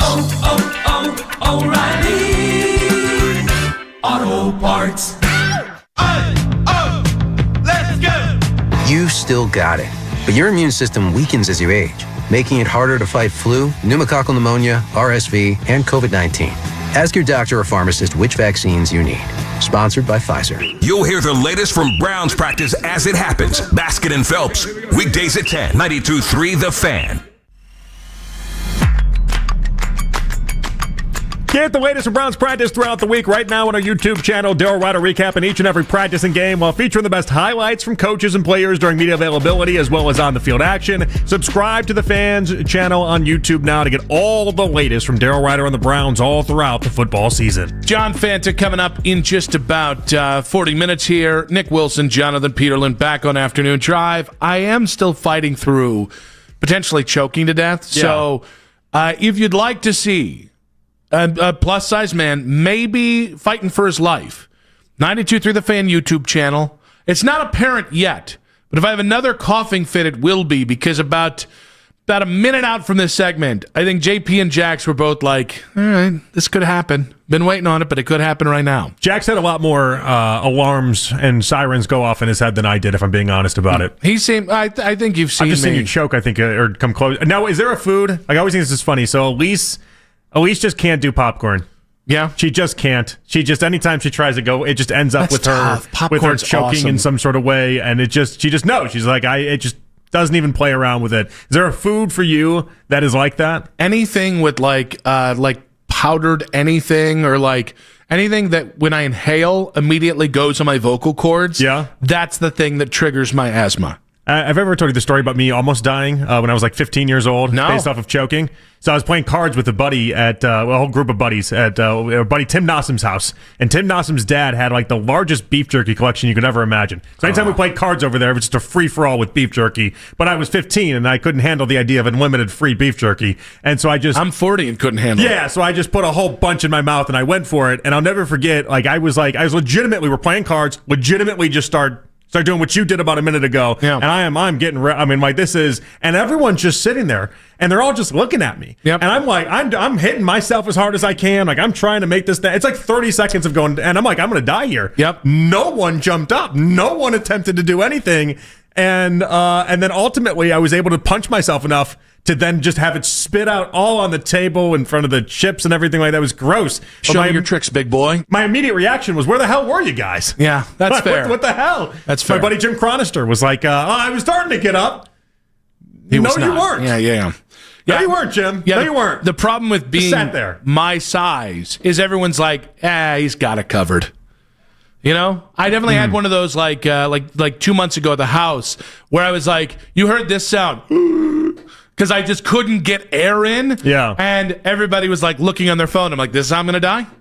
I'm going to watch people watching crappy reels while I expire here in real time. And there's a part of me that's like, bleep it, die.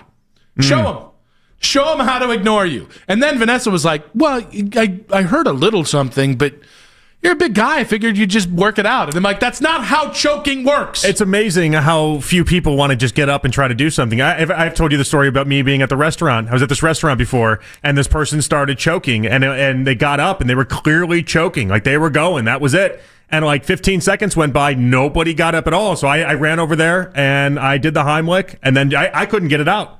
Couldn't. My buddy Woody, he was there, and I had to be like, Woody, like, get over here. Help me out.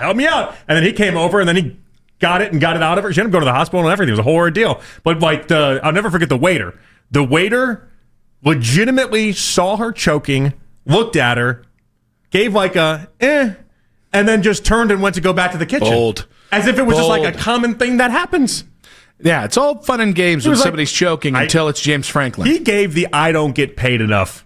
I don't get paid enough to handle this. I feel like that's like the running into the burning building to save somebody. Like, that's the all-time flex. If you stop somebody from choking, you've assisted them and saved their life. One, they kind of owe you whatever you want. Two, how would you not tell everyone? Like, if I was your buddy Woody, I'd just be telling everyone, like, you know, I had this, it was a really scary incident. But, the reality of the situation is I had to basically bully Woody into even doing anything. because I couldn't get it done. Well, now it seems like you're trying to get a little more of the credit here for saving this woman's life. I wanted credit. I wanted credit in the moment, if I'm being honest about it. When you didn't have the whole room of people, nobody got up, nobody did anything except for me. I wanted credit in the moment. Yes, I did. But you weren't strong enough to get the job done. I don't think it was a strong thing. I think it was a technique thing. My technique wasn't good enough. Well, what is your technique? Well, my technique in the moment, honestly, was just slap her on the back? No. I went from behind, and I did it from like the stomach, where you go and you Can you? We got YouTube. Can you just show the people? Now I'm grabbing my stomach the way you grabbed your stomach. I did it. What do you think? I just started hitting her from behind like she's a toddler? You're not going to out-freak this freak. I guarantee you, if I put this paw into the middle of somebody's back and they're choking, they won't be choking any longer. I might break their back, but no, they won't be choking. I picked her up and everything. It was going from the stomach, like just legitimately trying to save her life. No, I know. And she was yelling the entire time, like somebody grabbed her help me from behind. In the little bit she could actually speak, she was, somebody help me. She was insane. She was being attacked by JP. It was not an attack. It was the only way to... She wasn't choking. How do you think Woody eventually got it to work? Picked her up. No, that's not true. We watched 30 seconds of people just not doing anything. It was the motion where I lost him here. It was the motion of trying to simulate the actual technique. I've already deadpanned to the camera twice in this segment. Have you ever done that technique on anybody? Yeah, and my dad. Your dad, okay. I was 10 years old. My dad was 375 pounds. How did that technique look? Like I was a man.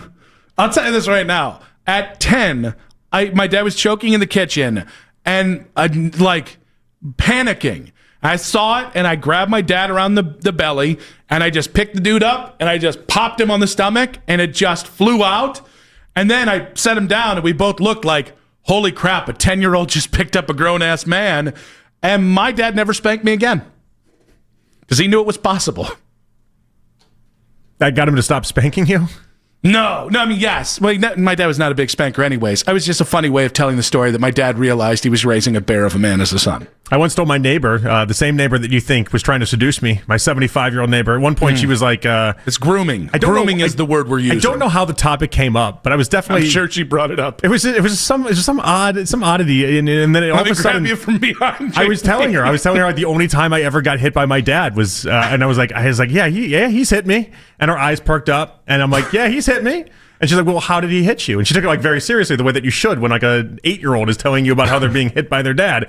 And I'm like, no, he hit me because like I was choking on Fruit Loops, and he picked me upside down and just started hitting me to basically save my life. And she's like, I wouldn't phrase it that way. And I'm like, all right, Mama Pat. I imagine that she was like the female Herbert from Family Guy. I don't know why you think of this sweet lady that was friends with what turned out to now be the Pope, by the way, and was just a real community figure and a real.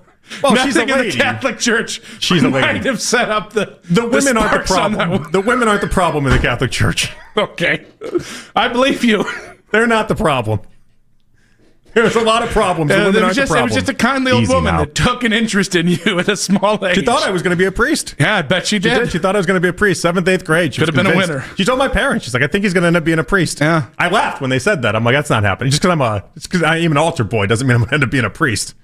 Yeah, got any jokes off of that one? I got all of them. You got jokes off of me being an altar boy? I got all of them, and I'm just going to keep them holstered. And everything was on the up and up in my church, so it tells you what happens there. So now how did she pick you up? Was it one of these two? Delicately. 216-474-9992. With only the touch of a 75-year-old woman can, Nick. I so badly want to say the joke, but I'm just not ready for the repercussions. All right, Nick's things in like 7th grade. I lost my virginity to my 75-year-old neighbor. I don't think that. It's just a thing. Seems very interesting that you brought it up, though. Congrats on all your success. She thought I was going to be a priest. Yeah, she really thought I was going to be a priest. Saw a lot of potential in you. Yep, sure did. What's the right read on the Browns' deadline approach? That's in 5 minutes on 92.3 The Fan.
from Milwaukee. Listen to The Fan Rewind weeknights 11 p.m. to midnight.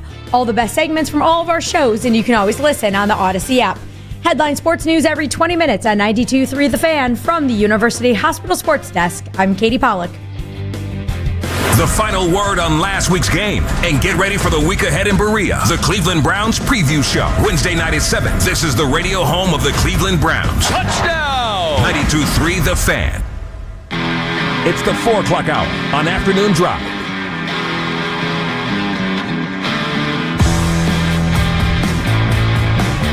Back on Afternoon Drive, Nick Wilson, Jonathan Peterlin. We do have John Fanta coming up in about 20 minutes. The chat on YouTube very much enjoyed me coming unglued and the end of that segment into that read there as well. What did they say? I missed it. Jacob said it looked like Nick was going to die again. I believe. Yeah, if the choking didn't get you, it was the ad read that ended up getting you. Bonjour, Bob. I did it myself. All right? 5 words no one wants to say. JP, the old ladies here that's not friendly fire. All right? We can do better. We will do better. And, okay. Maybe. Let's not go too far. But no, yeah, so I think everybody enjoyed the sight of me making myself laugh, which is really all that matters in this life. That's all that matters. There was a different read that you do that I was hoping it was, but then it didn't end up being that. That's coming up the end of this segment. Okay, good. Yeah, so if you really just want to pigeonhole me into a second wasted ad, this is your opportunity here. But John Fanta coming up in just about 20 minutes.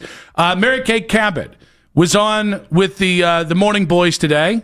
And actually, she was on with Baskin and Phelps. Yeah. And Midday Men. She was, yeah, didn't hate it. Yeah. Didn't hate it. I was like Cleveland sports dads because even around the station, they're the older, wiser gentlemen here. They're esteemed gentlemen. Isn't everyone but Jake a Cleveland sports dad on the station?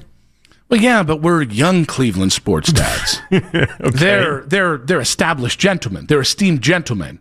Anyways, they're closer to being Cleveland sports granddads. Okay, that's dirty pool. They are closer to that, though, than like where we are. I have a 3-week-old. It's about as fresh as it gets. 3-week day old? That's a callback. That's a callback. If you get it, you get it. But Mary Kay Cabot was on with the Midday Boys /men and talked about the possibility of more trades for the Browns. I think that they will definitely try to make some more deals. I don't think it means that they are ready to sell off their big name players or some of their better players right now. But I think Andrew will call every single team or talk to every single team like he pretty much does around this time of year. And there probably will be some more trades made. Again, I don't think that means they're going to trade away I don't think they intend to trade away a David Njoku. That's not in the plans right now, but it wasn't in the plans to trade away Joe Flacco or Greg Newsome either. So if someone shows up on your doorstep or on your phone with a good enough offer, you're going to at least listen to it. So anything can probably happen. Why is it always everyone showing up on our doorstep? Because they know Andrew Berry's got a reputation. No, but it makes it seem as if like the Browns will never themselves call up and try to get rid of these guys. It's only whatever happens when they're like, oh, we didn't see that coming. We got a phone call from this team, and when that team calls, you must answer. Like as if the Browns have never once called up a team and said, hey, we're shopping David Njoku. What can we get for him? I think the reason being is they still want to I think the Browns are very conscientious of they might be sellers, but they don't want the locker room to know they're sellers. Now, again, you and I both know the locker room is smarter than that, but I understand the framing of this of we had no intention of trading either player, and we just got surprised by it, had to do it, couldn't do without it. I think that's what it comes down to. By the way, it took them a week or so, but now the new narrative with Joe Flacco has been what you predicted would happen initially. They just didn't want to do it because you talked about it, I feel like. And now all of a sudden it's like, well, we had to do right by Joe. Had to do right by Joe. We had to do right by Joe. Yep. It's like, okay, so now we just waited a week until we could just put that one out there that way? I will say something the Browns are very keenly aware of is if your first narrative doesn't work, move to the second one. If that one doesn't work, just keep going. Eventually, you'll get something to take. I have seen more Browns fans on the, well, they did right by Joe Flacco train after the latest kind of narrative spin here. It's what started to happen, and it feels like it's the messaging that is happening right now. But yeah, no, I feel like everyone's on the table for the Browns. From like any name you've heard. I mean, like guys like Shelby Harris are as good as gone. But like when we're talking about Njoku, we're talking about any of the offensive linemen. And I don't know what would change in the other direction. Even if you start getting a couple wins, like you should beat Miami this week, Nick. You should. But beating Miami shouldn't change your thought process on this at all. You're already headed to where you're headed. Yeah, and I think where you're headed is not a definitive 4-13, 3-14. Where you're headed is you need a quarterback. And to get a quarterback, you need assets. And so anything that gets you an asset of measure, even if it's Shelby Harris to Team X with a 7th rounder that becomes a 5th rounder, yes, that's another asset that you can use in the top 150, the top 160 to help potentially get your quarterback. That's why, like when we talked about Shador earlier, where it was like, okay, if I'm going to trade Shador before he ever steps on the field for the Cleveland Browns, it's got to be something. It's got to be a top 100 pick. Certainly, it's got to be a top 64 pick. If I'm going to make, but to me, the read on this is everybody but Miles is available. Just name your price. Yeah, I mean, I'm trying to figure out if it really is somebody that isn't available. You mentioned Denzel Ward a couple days ago. Like, is Denzel Ward really unavailable? No, he shouldn't be. You know, like I'm trying to think like our best players, and if you're in the acquiring assets part of this all, there really shouldn't be any names that you throw out there that you just think to yourself they can't even entertain that. And that's honestly, it's an exciting part of this season and this part of where we're at, but also a scary part for fans as well. Well, so listen, I'm not itching to trade Denzel. If somebody comes along with a Jalen Ramsey trade, it's a conversation. That's the same thing. I'm not itching to trade Shador.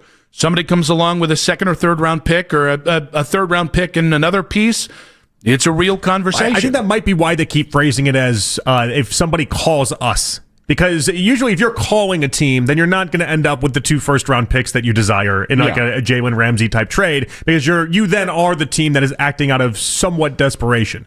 You know, you never get as much when you're the team that calls, but they're just sitting back and waiting. And it's interesting to me how it's at the behest of whatever team then calls and inquires. And this is why it's another smart approach. The Browns are one of the few definitive sellers in the NFL with pieces that would entice people.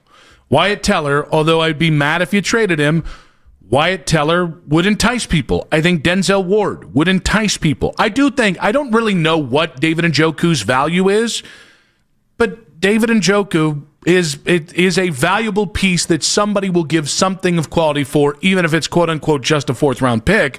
So then, from the Browns thing, like that's why I wasn't really moved by the Joe Flacco thing. I was like, okay, you pick swapped a 6 for a 5. That's not like holy crap value. David Njoku for a 3rd or 4th round at his age, knowing he's going to be a free agent, it kind of is that kind of value. How much can you strip down this offense that right now is already dead last in points scored this season? As much as you need to. I mean, I'm in that process. I think I'm sure fans are in that process as well. It's going to be interesting to see how far they go, because it really can't. If you're trying to like protect the offensive line, can it really get much worse than what it's been? Can it really get much worse than what you've seen offensively? Because there's a bunch of statistics that would argue that it doesn't get much worse than what they've currently already done. Well, the other thing with this is opening up Posick. If you were to move Posick, that allows you to put Whippler in there for 5 games for the rest of the season. Mm-hmm. I think trading Wyatt Teller would be colossally stupid. But hypothetically, Zach Zinter then goes in there and you get to see him at that side.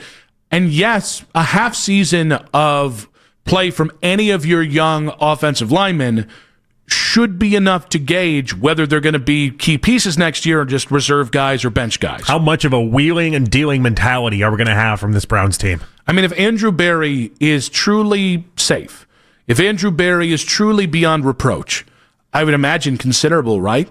Well, that's why it's important that Haslam stays with that messaging, even if he doesn't believe it. Like in closed doors, you're telling him you're the guy long term, because you have to make sure he acts within the good interest of that. Because the moment he starts to sniff out and feel like he's got to get wins or he's got to make this look better than he does, he'll hold on to those guys. 216-474-0092.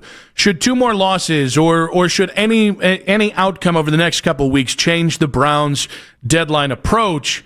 I think the farther you get into seeing how broken this offense is and how much you truly need to fix it, a la, even if you hit on the quarterback, like you're still going to need some pieces around them.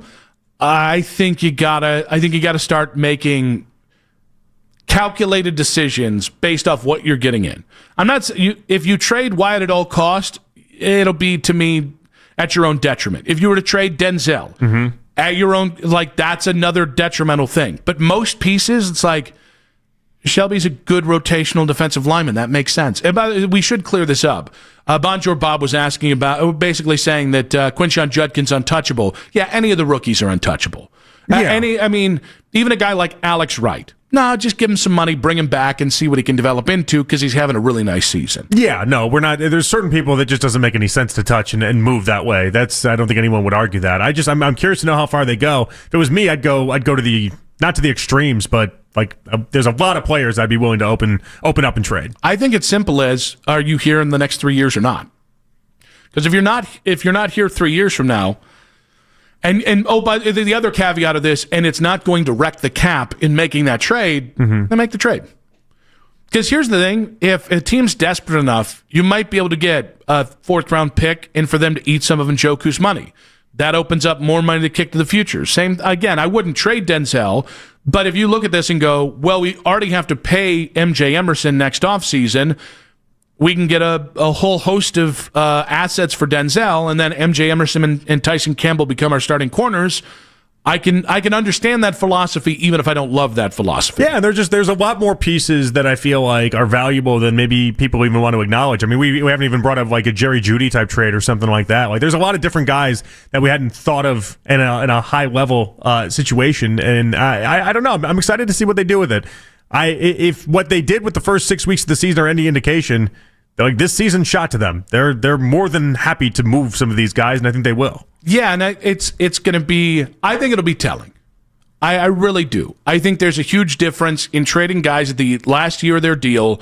Batonio, Teller, Njoku, Jerome Ford, Shelby Harris, and then maybe cutting a little deeper. Do you like this is what the NFL has kind of turned into? All these trades, all these moves, all these deals. It's way different than when we grew up watching the NFL. Yes and no. It sucks that my team always has to be the one selling, it feels like. Although that's not entirely true. They have made deadline deals. Not a big deal, but but like last year, for instance, when they got rid of Zadarius Smith and Amari Cooper, it did feel like it was blouses when that happened. Yeah, and I think, again, getting back to the Browns' messaging of how they're handling it, it's another reason why it actually is important that they continue to sell. Hey, we're doing this we're making these moves not for next year, but for now as well. That is honestly why they might be also sending out the messaging. We're going to see how the next couple weeks go to try and keep themselves in this thing as much as they can. He's probably think he's pretty good at this because he called Amari Cooper sucking before Amari Cooper even knew he was going to suck. That was a third-round deal, and then Amari Cooper, once he got traded, fell off a cliff, and now he's not even in the NFL anymore. I mean, Amari kind of told you this was going to happen with his holdout and hold in and not having a camp. Well, I mean, I told you for months. I heard from people around Amari that his knees looked like oatmeal, and he was shot at that point. But again, he was ahead of it. He got third-round value for Amari at a time when people thought around the NFL that he could still play the position. That was. When we think about good Andrew Berry decisions, oddly enough, that's going to be one of those that we do put. That's a feather in his cap. What's the right read on the Browns' deadline approach? We'll talk about that with John Fanta. If the Jets came a-calling about Shador Sanders, would John Fanta make that trade? And why does the offense stink? John Fanta, NBC Sports, 5 minutes on 92.3 The Fan.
Traffic is a service of Conrad's Tire Express and Total Car Care.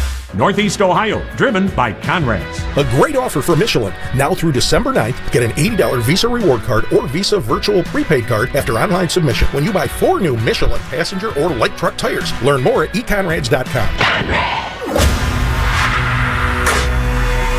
Headline sports news every 20 minutes from the University Hospital's sports desk.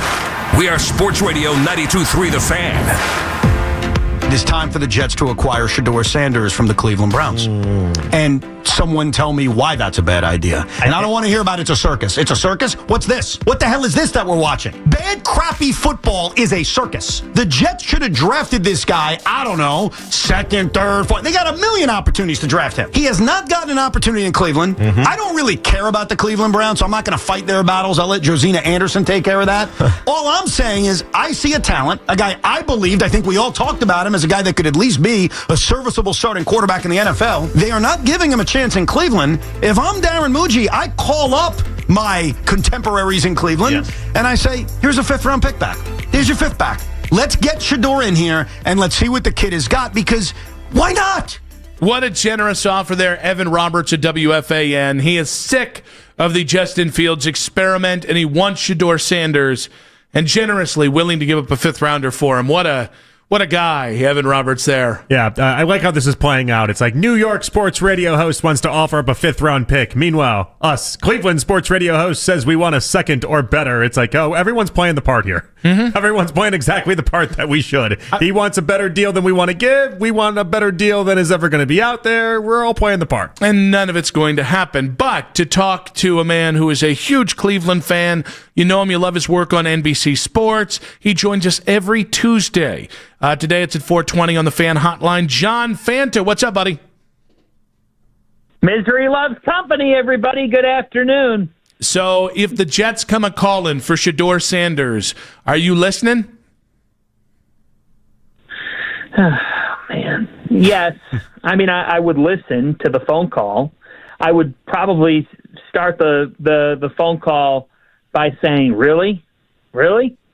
But the Jets are not going to call on Shador Sanders because, like, this world of hypotheticals, and I'm all for guys, and when I get it, when you got a football team that's 1-5 in Cleveland and a football team that's 0-6 in New York and looks like a one-and-done coach, like I can get playing around and trying to be creative with talking points, but that's all that this is. And 5th-rounder back, I mean, like you said, generous offer. I mean, I'm not doing that because I drafted him. I drafted Shador Sanders. Like, you're paying Justin Fields $20 million in 2026. It's on the books.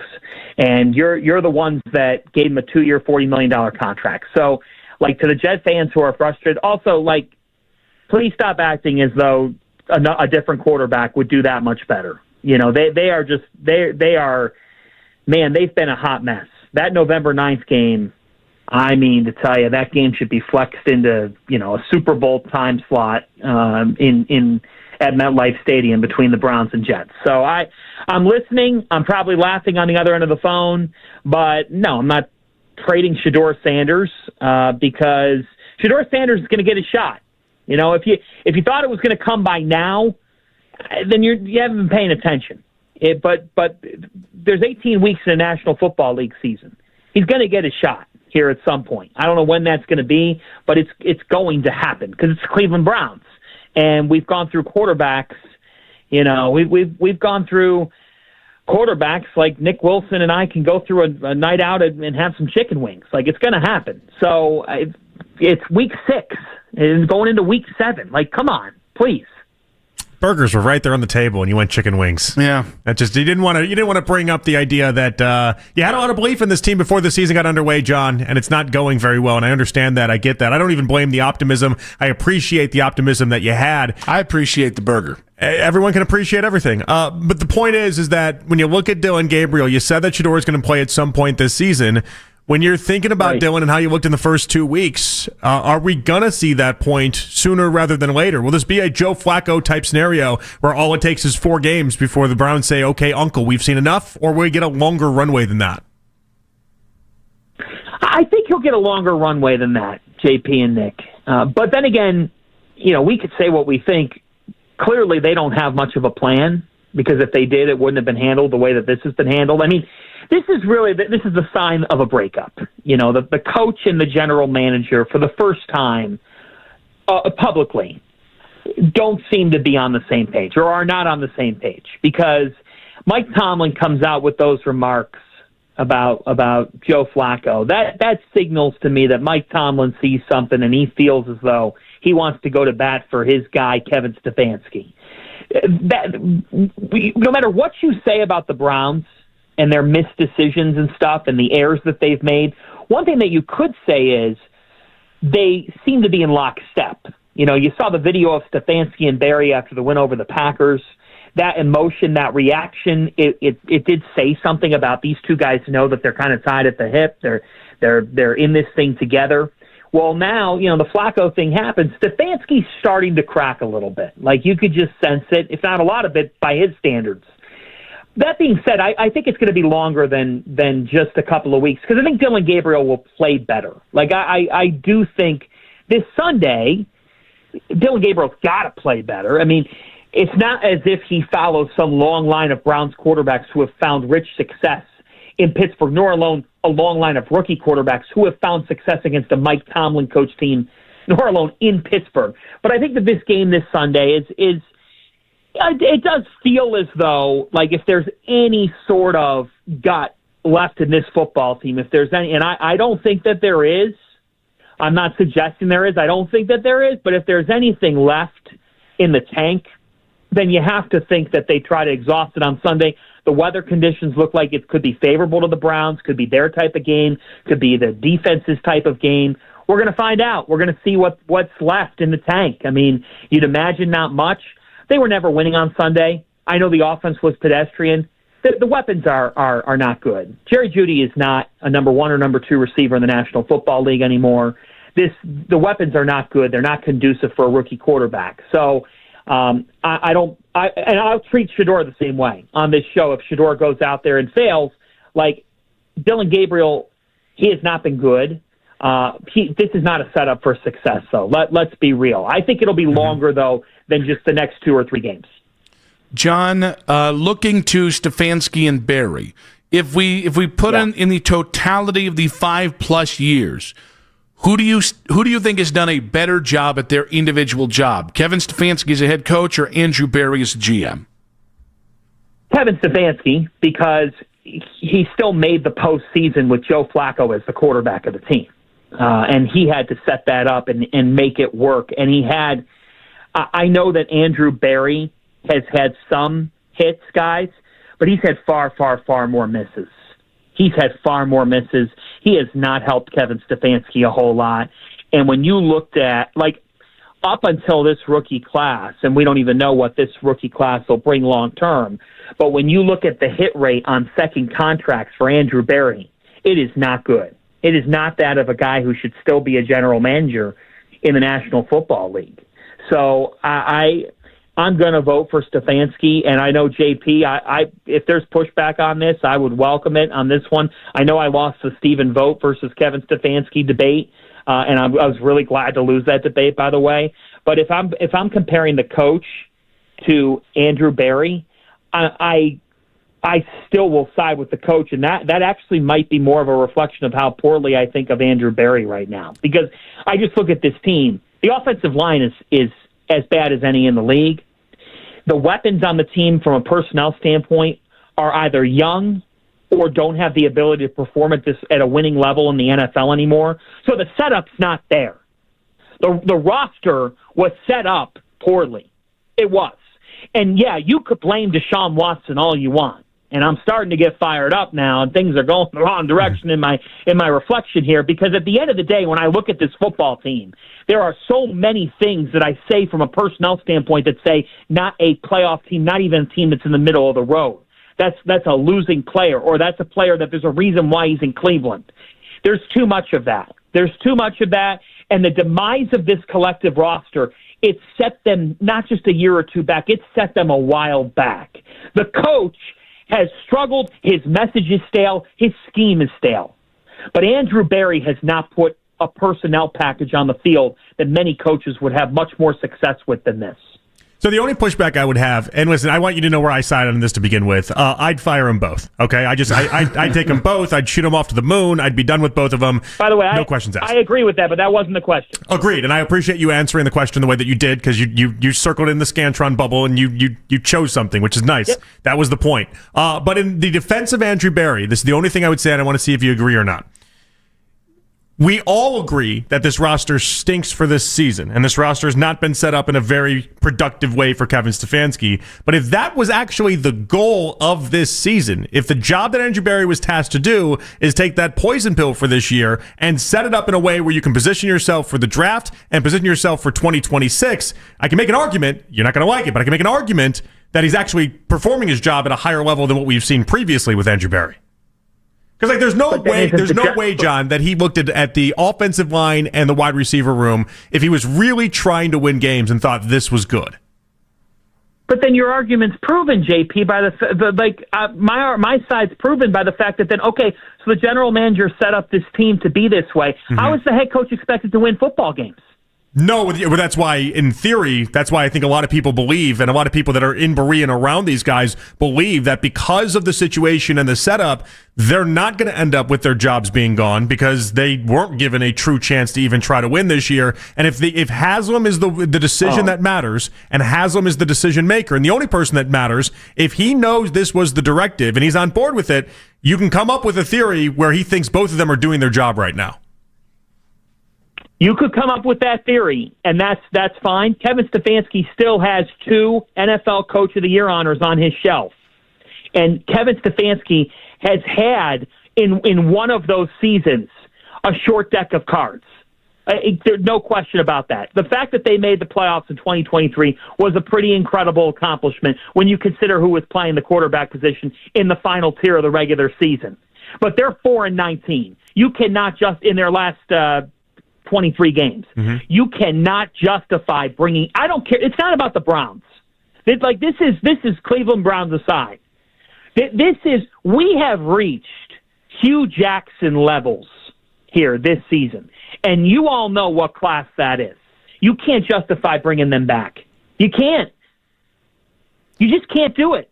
How do you expect people to sit down and watch that?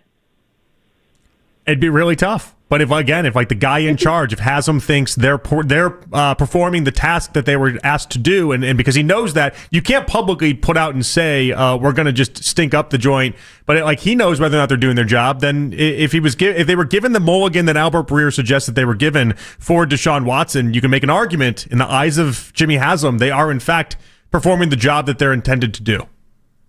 Yes, but I could still go into the office place and say you've got a grace period, you've got a mulligan. And I could still be looking over my shoulder.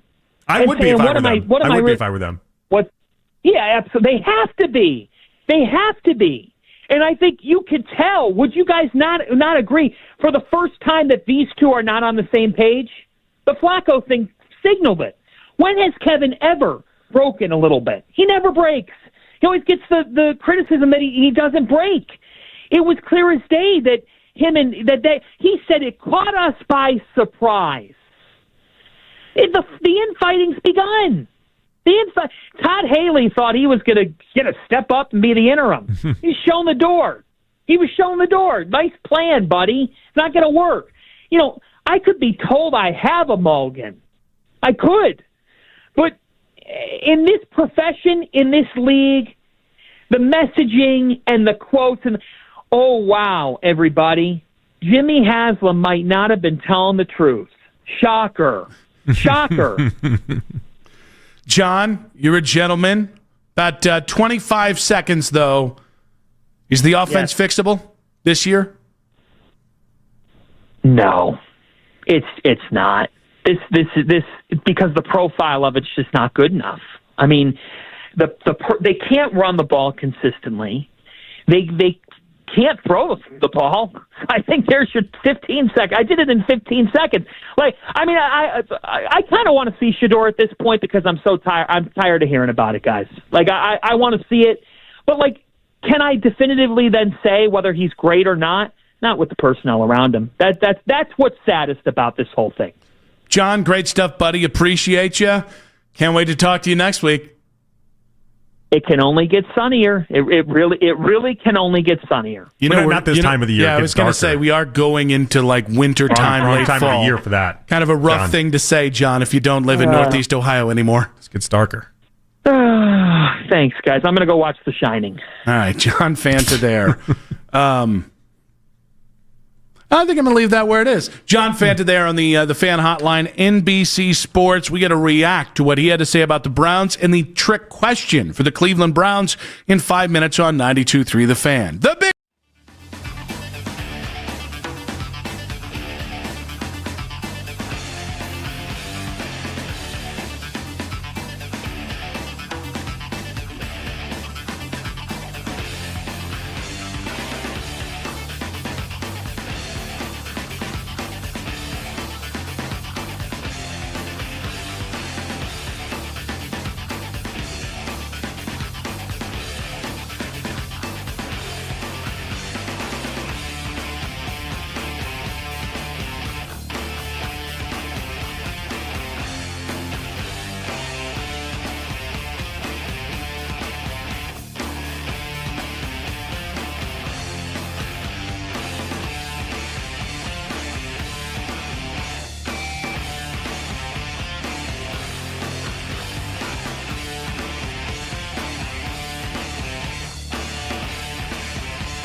and get right back to more of this. At eBay, you'll find all the parts you need, guaranteed to fit, at prices you'll love. Sounds good, doesn't it? eBay, things people love. Eligible items only. Exclusions apply. Miss one day and you miss a lot. We are the radio home of the Cleveland Browns. Here we go, Brownies! Here we go! 92.3 The Fan. It's not, because the profile of it's just not good enough. I mean, they can't run the ball consistently, can't throw the ball. I kind of want to see Shador at this point because I'm so tired. I'm tired of hearing about it, guys. Like, I want to see it, but like, can I definitively then say whether he's great or not? Not with the personnel around him. That's what's saddest about this whole thing. A resigned John Fanta, NBC Sports, Cleveland's own, joins us every single Tuesday in the 4 o'clock hour. We do have Albert Breer coming up in about 40 minutes, and I don't think I'm where John is. Like, this is bad, and there's really no defending how bad the offense has been. But I don't think I'm not cratering the way it feels like I think most people are. I might be cratering. Yeah, I might be. I think it's going to be this Miami game. Well, so the Miami game's going to be fun because they have the worst run defense in the NFL. Yes. And so you're going to see, it's going to be a Quinshawn game. I think the part that might infuriate people, though, is if he treats Quinshawn the way he treated like Nick Chubb, where he caps him at 20 carries. Yeah. Where he's just running all over him, and you're converting first downs, and the offense looks good, and then he hits that 20-yard carry mark, and it's like, stop sign. That will make a lot of people like myself pretty irate. I do think that's why this game is so important to them getting the offense going. It's because this is, although Miami can score maybe a little bit quicker than you can, because even though they don't have Tyreek Hill, Jalen Waddle's still a very good football player, and that offense is still just a better offense despite never really becoming the offense you thought it would be that after that first year with Tua and Mike McDaniel together. But they might be able to score quicker unless you can play your game. Like, I actually disagree with John. The offense is salvageable. I don't know it's salvageable with Dylan Gabriel, but that's TBD. In fairness, I don't know it's salvageable with Shador Sanders either. But the formula can work. And the formula is Quinshawn Judkins carries the ball 20 more times per game. And based off that, you're able to enact the play action, which is going to take some of the pressure off your offensive line and off your quarterback, and make enough plays down the field to score enough points to win games. Well, this is why matchups matter so much in the NFL. And like for this upcoming week, the matchup is perfect for getting Stfansky in the good graces of the fan base, because his offense will look much better this week than it did last week. Yeah, and by the way, I was going to say there's no excuse not to score 17 points. There's no to finally crack the 20-point threshold, which feels Herculean for this team. Yeah, which it is shouldn't wild. be. No, it shouldn't be. So I think this is, to me, I'm not ready to crater. If you lose to Miami and you look bad, I'll be cratering on Monday.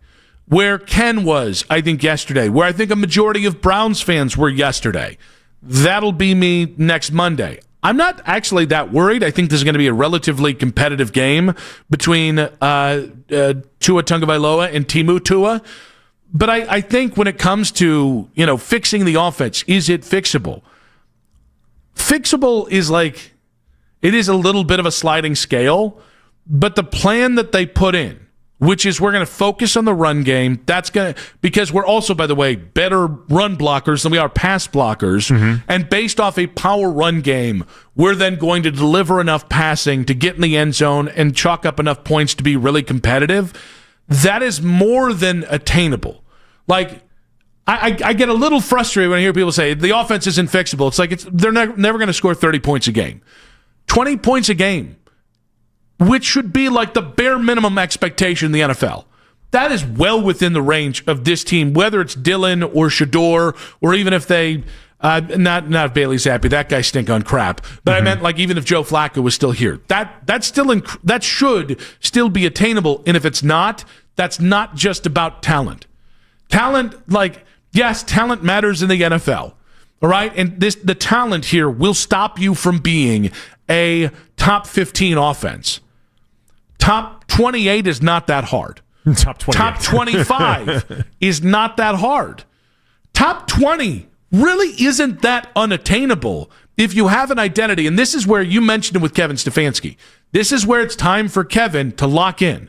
Kevin has scoffed before, and I understand why, but Kevin has scoffed before at the idea that the Browns need an identity. When you need an identity, when an offense benefits from locking into a specific identity, that is a code word for we don't have enough talent to win a lot of different ways. That is textbook what this offense is. Yeah? Yeah, and this is your week. This is Miami's defense gives up points in bunches. The last 3 games, 400 total yards given up to the Jets, 418 yards given up to the Panthers. Chargers got 400 yards as well because the Chargers are a good offense. But think about that. The Jets and the Panthers put up 400 yards of total offense in this Dolphins defense. They're not good, and you can run all over them. You can run on them for days. Rico Dowdle, he might still be running against them. I was a little frustrated. I didn't hear Kevin Stfansky talk about the offense yesterday and why they bailed on the run. And he said, we were down 2 scores. We're down 2 scores, yeah. And that's what he why. used. Yeah. And yet you went into the fourth quarter not down 2 scores. Well, you were down 9-3 at the half. Yeah. I mean, let's be honest. They ran 15 times in the first 35 plays that they had for the first 3 drives of the game, and then they just kind of hit the eject button. But there was a lot about what the Steelers defense was trying to do, that they were trying to dare Dylan Gabriel to actually win with his arm. I think Stfansky just thought he could. Yeah. It was obvious to everyone watching that he couldn't, but I think he just had a belief in Dylan Gabriel that we just don't have. And for this game, I don't think he'll share that same belief because the game plan will be obvious and it'll be simple. You get to run the ball like crazy against the Dolphins, and I think he's going to be excited to do that. Normally, I'd call something like this an IQ test. I don't worry about Kevin's IQ. This is an ego test. This is, can Kevin Stfansky win a game? The only way this offense can win. And it is riding, this whole thing is built around Quinshawn. Maybe that wasn't the intent. And I said Quinshawn like Christopher Walken. Did say it a little Quinshawn funny. Judkins, Yeah. But like, which is funny because everyone messes up the Judkins part of it. Yeah, and I still don't know why that happens. I don't know where they get the Junkins from. I don't understand. Any name that can be butchered will be butchered in sports talk and by sports fans and by Twitter. At least like Shador, when people say his name wrong. No, that annoys me. You know, very annoying. But at least I'm like I kind of see, if you've never listened to any broadcast ever, how you would have potentially got him there. I'm not giving him a pass here, but but the Judkins thing is just renaming him. Yeah, it's JUDKINS. There's nothing hidden there. No apostrophes, no tilde. It's not even long. It's just there in an easy name. But no, I mean I don't know if the intent was to just build specifically around Quinshawn Judkins. Now it's in my head. Yeah. But that is where you are. And you can't build around Jerry Jeudy. You can't really build it around David Njoku, and you certainly can't build around Harold Fanta Jr. yet. The offensive line is in tatters. Like, your one path to taking... Because what I think... I now do think... I continue to use this phrase this week because we've been talking about compound interest off the air. It is compounding right now. Like, the pressure and the lack of belief, it's compounding to a point that it's making it harder to be on the offense. That's why this game represents the opportunity to get it right, because I don't think you need a huge amount of sample size to get these guys feeling good and just getting the arrow pointing north. Well, and it's simple. We're 5 games in, and he looks like the best offensive player we have. I mean, if you've seen some of his yards after contact numbers, they're in Bijan Robinson territory. They're in Montgomery territory. They're in some really good players territory. I think it's like 2.3 yards after contact. It's incredible what he's able to pull off. And if you can establish Quinshawn Judkins, maybe then you can establish your home run hitters in either Jerome Ford or Dylan Sampson to make the kind of big plays off of his success that you need. Because you don't just need Quinshawn Judkins to be really good. You also need those guys to be able to hit some home runs as well. 216-474-0092. It's a two-parter, a dreaded two-parter. Why does the offense suck? And is it fixable? I think it is. I think we're being prisoner of the moment if we say it isn't. It's just, is Kevin Stfansky going to do what's necessary? The lead in 5 minutes on 92.3 The Fan.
Because I don't have anything new to say after this game that I did the last game. Every day is exactly the same. And I asked you last week, we may have died years ago and are in hell and we don't even know it. Because we're talking about the same thing every day.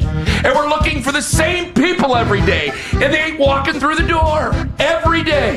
It doesn't change. The same sentences come out of my mouth every morning. The Ken Carman Show with Anthony Lima. Weekday mornings starting at 6 a.m. It's 5 o'clock on The Fan, and it's time for The Lead with Nick Wilson and Jonathan Peterlin on Afternoon Drive.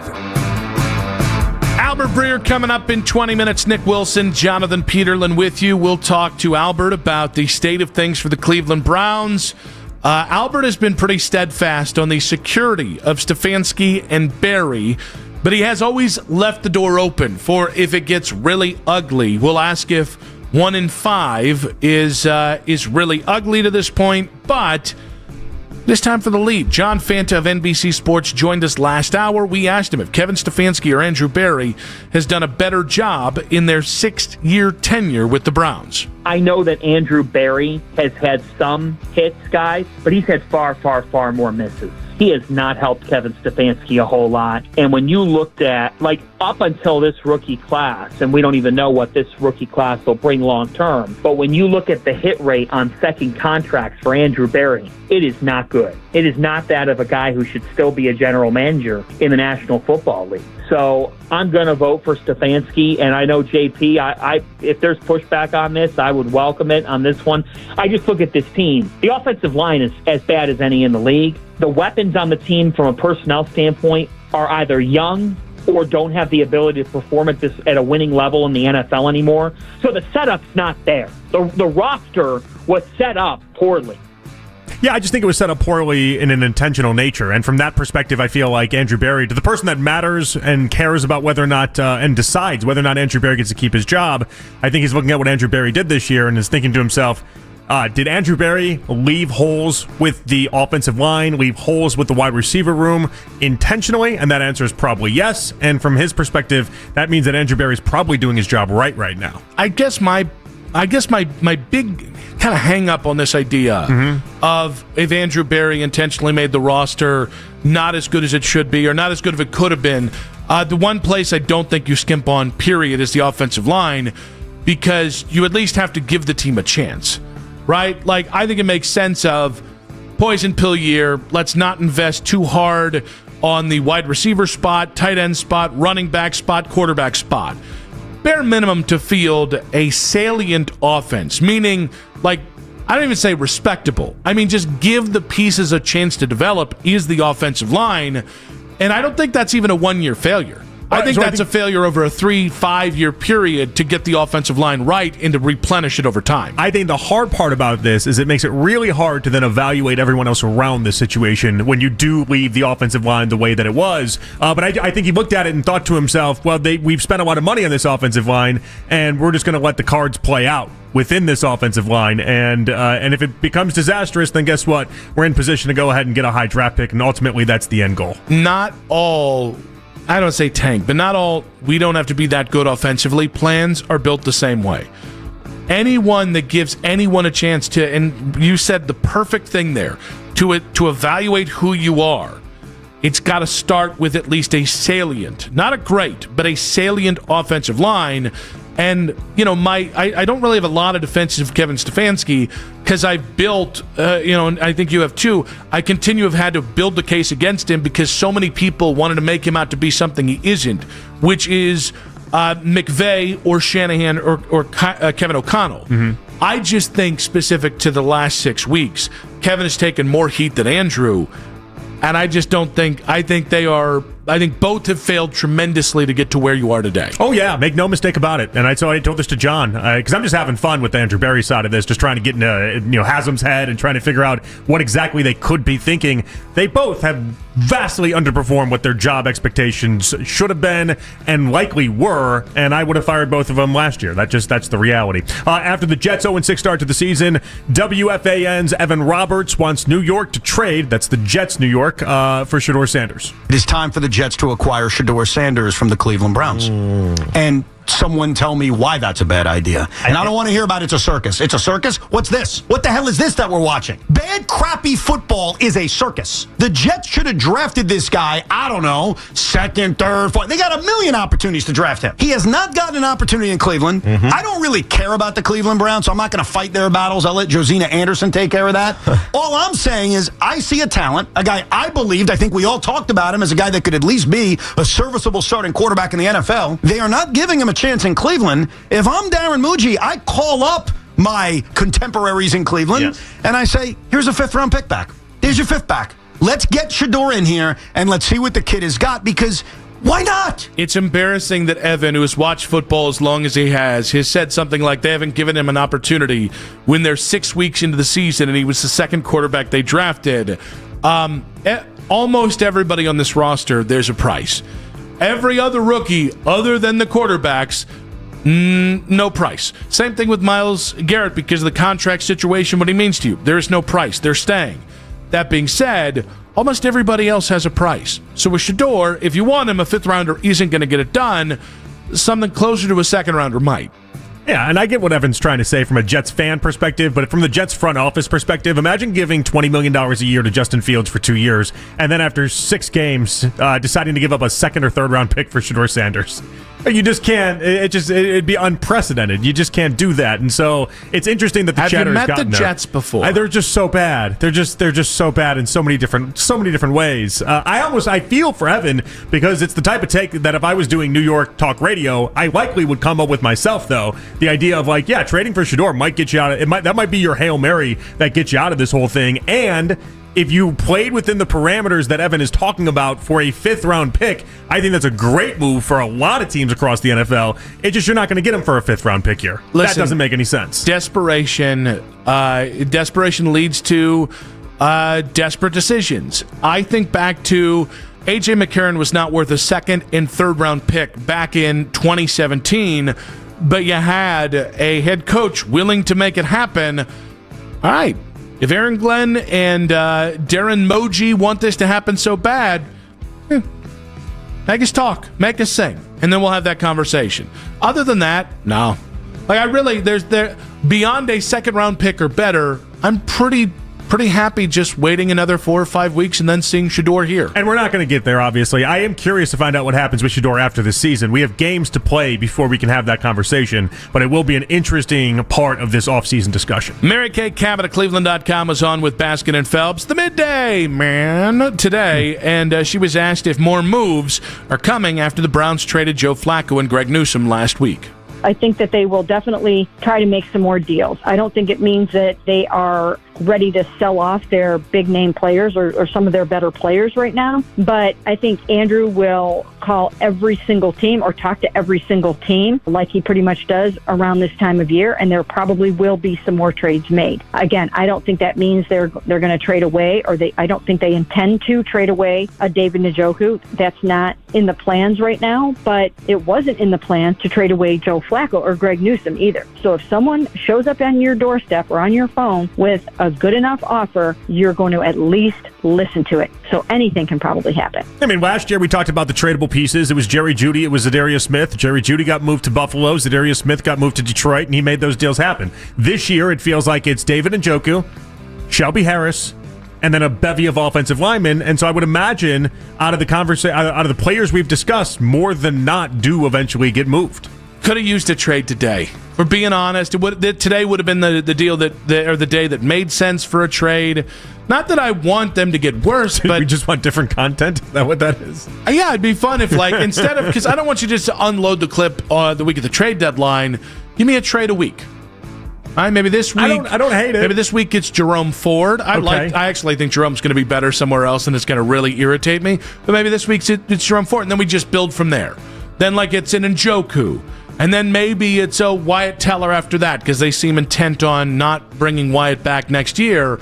And then, who knows? Maybe Denzel that last week. I think there's been an average of like 17 or 16 trades since they made the rules to change the trade deadline and everything that accompanies that. The NFL has been averaging roughly 16 to 17 trades per period. It wouldn't surprise me if the Browns end up with like 6 of the 16 or 17 that we eventually end up getting. More from Kay Cabot as she doesn't think that Kevin Stfansky is on the hot seat this year. I'd like to see a lot of head coaches come in here and work with this particular offense and see if they can't make some yards and make some points. I don't know how many would be able to with what we've seen so far. There have been tackle issues, just health issues at that very important position. You know, just all of these young guys, and then some of your veterans not able to perform the way that they're supposed to. So I don't know how many coaches could come in here and spin gold out of this. I'm not sure about that. So no, I don't think Kevin is on the hot seat right now. But like I said before, sometimes these things take on a life of their own, and, you know, things can change on a dime. But right now, I'm not feeling that. Mary Kay has been on this for a while, that these guys are safe no matter what. I definitely trust her reporting. I just, since the beginning of this, going all the way back to January, I just, knowing how the NFL works, it's really tough to have back-to-back 3-win seasons or a 3-win season followed by a 5-win season and everyone survive. And listen, I can fire Kevin Stefanski and or Andrew Berry off the work they've done in 6 years. And here's the thing. We need to stop normalizing bad offense. This isn't just a bad offense. It's a non-functional offense. They functioned once. It was Dylan's first start, buoyed by a big performance by Quinshon Judkins. Other than that, it has been like historically awful. It's been really, really bad. There's no other way around it. And Stefanski's got to own that side of this. And then she asked, like, what coaches could thrive or do something like this. Well, you're watching it in San Francisco right now. Shanahan had 7 guys that are injured, important players that are injured and out, and he won 3 road games in that stretch and was able to consistently put up win after win after win. Like other coaches are able to do that. Yeah, and here's the thing. I think she's right to say that even McVay or a Shanahan wouldn't have this offense as a top 10 offense. Do I think it would be having what are we historically bad? Are we 14 points a game? I thought it was like 13.5 last I looked, but maybe there was a little bump up there. Like, that's so laughably bad, and all the things she said are fair. Yeah, 13.7. But I cannot give Kevin the defense of, well, he doesn't have a lot to work with. It's like, yes, these were also guys that he knew were going to be here. He knew how this was going to go. And the whole point of this season is that we're going to fall back on the old offense and the old blocking scheme. And it's been worse than imagined. This is worse. This offense is worse than he ever ran the way it was the first 4 years before he went to the spread offense last year. And he's an offensive coach. Yes. That's the disastrous part. I got to highlight that part of that repeatedly for people. Like, this is your bread and butter. This is what you're supposed to be able to do, and you have not been able to do anything. And again, we're not giving Andrew Berry a pass on that. Andrew owns his own part of this failure as well. But yes, would I expect to be better than 13.5 points per game? Browns yes, I would. Whack-a-mole with us with these stuff. It's like we're doing that guy, now this guy, now that guy. It's like we gotta make sure that we continue to just tell everyone it's an everyone problem. At some point, we got to call Jimmy Haslam to the carpet as well. Albert Breer will tell us he has been staunch that Kevin Stefanski and Andrew Berry are safe no matter what. Unless things get dire, does Albert think they've gotten dire to this point? That's in 5 minutes on 92.3 The Fan. Nick Wilson here for Blue Chew. Blue Chew isn't just a tablet, it's a cheat code for your downstairs parts.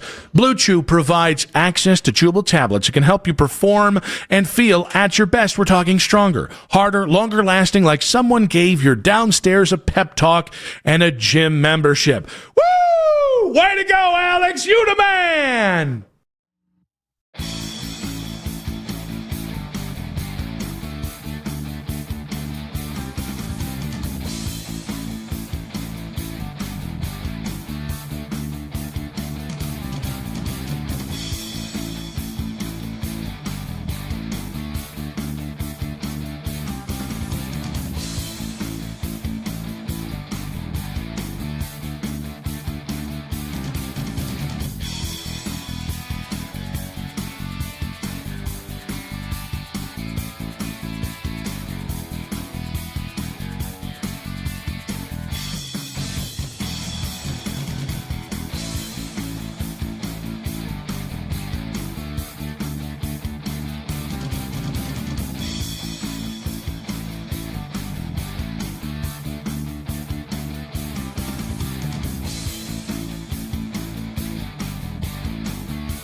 on 92.3 The Fan. Whenever you need to talk about the Browns, we got you covered. I don't understand what was going through his head to call 3 pass plays on the goal line when we have Judkins, we have Sampson. But no, he puts Ford in the backfield who can't run anybody over. He runs straight up and is scared of contact. I would be calling him and firing him during this game right now. This is terrible. We are Sports Radio 92.3 The Fan. Nick Wilson, Jonathan Peterlin back on Afternoon Drive. We got Coach Lance Risland coming up in about 40 minutes here. We'll get his take on the Browns' loss to Pittsburgh, the play of Dylan Gabriel, what's happening up front, how fixable is this offense. We'll also get his take on Mason Graham, who's gotten a lot of criticism over the last couple of weeks as his numbers have come back down to earth as his career kind of evolves here. But Tuesdays, 5:20. It's the place to be on 92.3 The Fan because we've got Albert Breer now on the Fan Hotline to talk all about the Cleveland Browns. It should be noted, we have not mentioned yet that David Bell retired, former Browns third-round pick, so I want to make sure I throw that one in there as well. Yeah, we gave him about as much as he gave us. Yeah. Ooh, okay. Ouch. Albert, welcome to the show, buddy. Hey, guys. Well, that is, I would say I do think that's an important story. I think the Browns actually deserve some credit here. They did right by the guy, which we don't always see that with NFL teams in situations like this. A lot of times you'll see the teams will run for cover and try to absolve themselves of any sort of blame in these situations. So I do deserve, and we don't need to spend much time on it, but I do think they deserve credit for their handling of it. So can you walk us through that? Because I think maybe I'm hearing a story I haven't heard yet. Yeah, it was just, long story short, surgery that went bad. A really, really scary situation for him personally.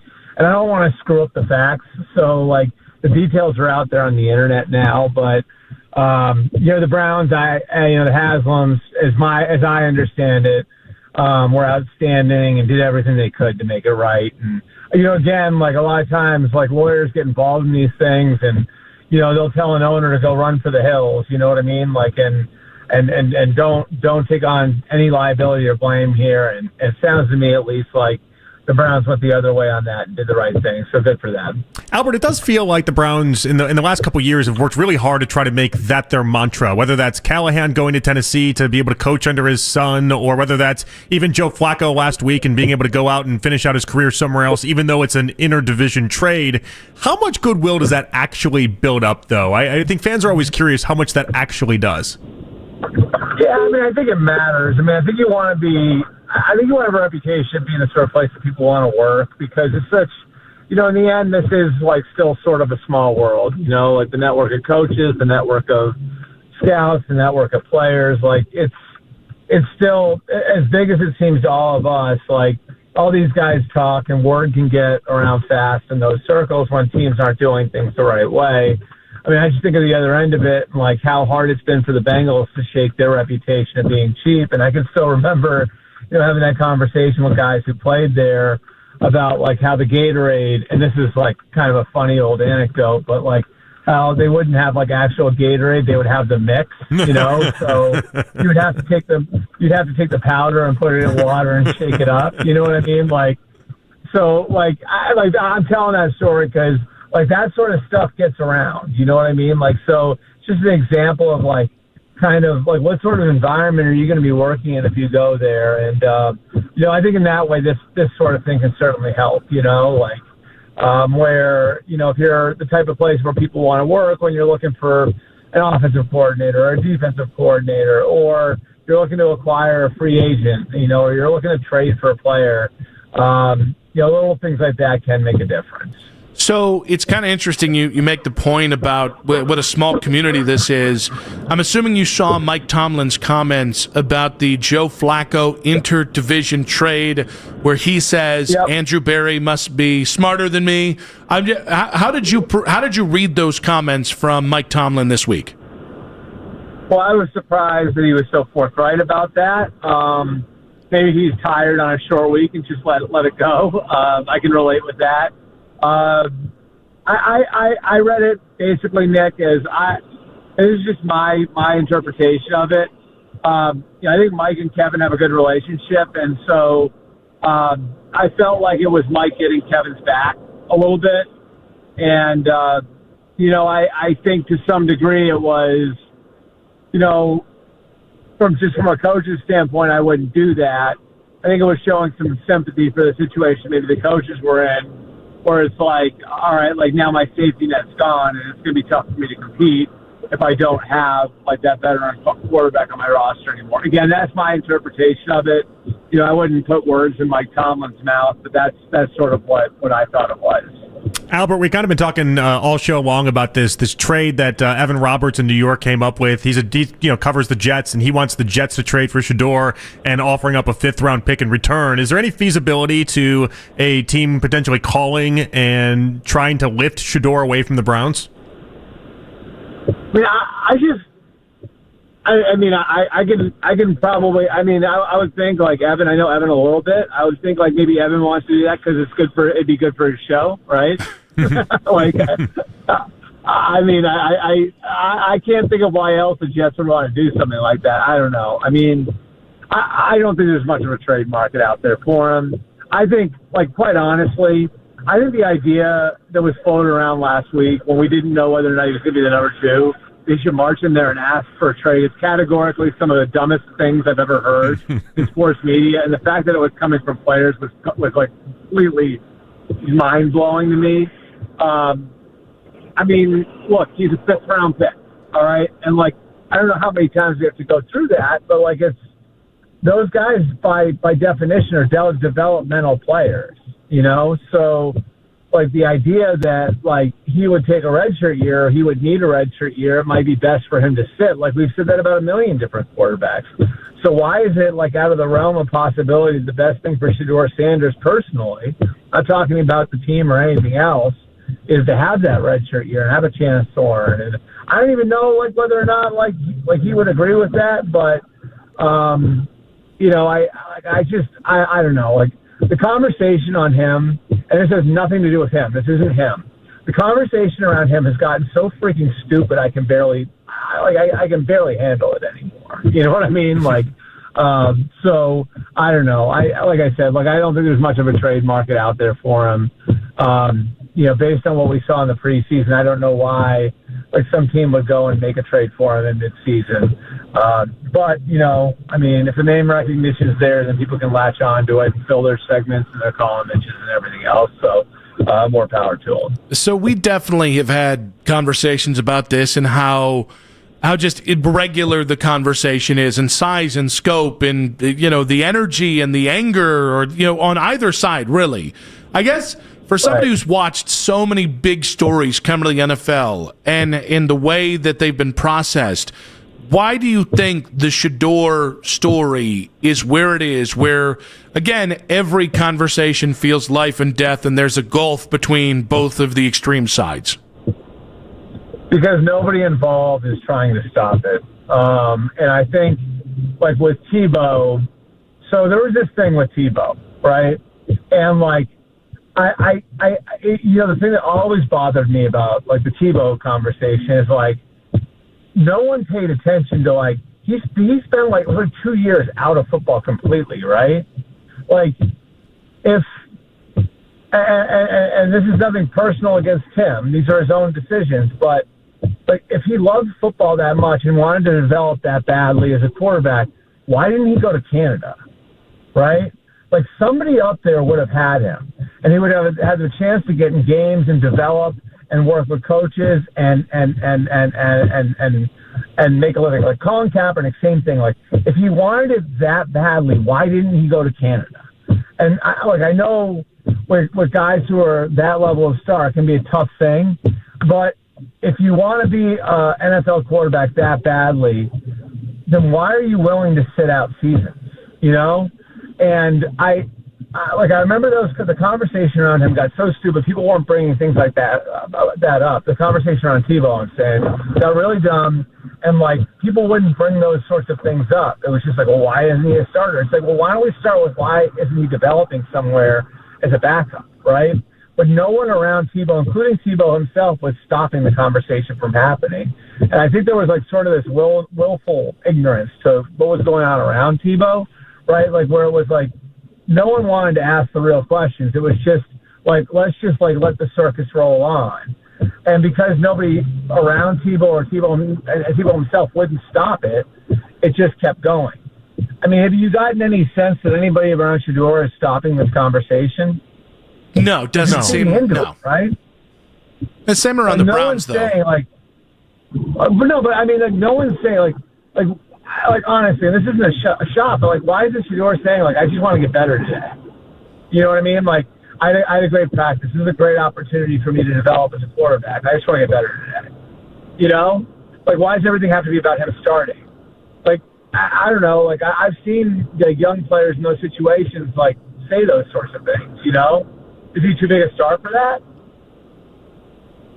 He might think he is. He might think he is. Yeah. I just think it's an interesting conversation. You know what I mean? And it's not a shot at anybody. You know, because I think to some degree some of these guys become almost like child stars, where they've been famous for so long. It's like their perception of reality in sports.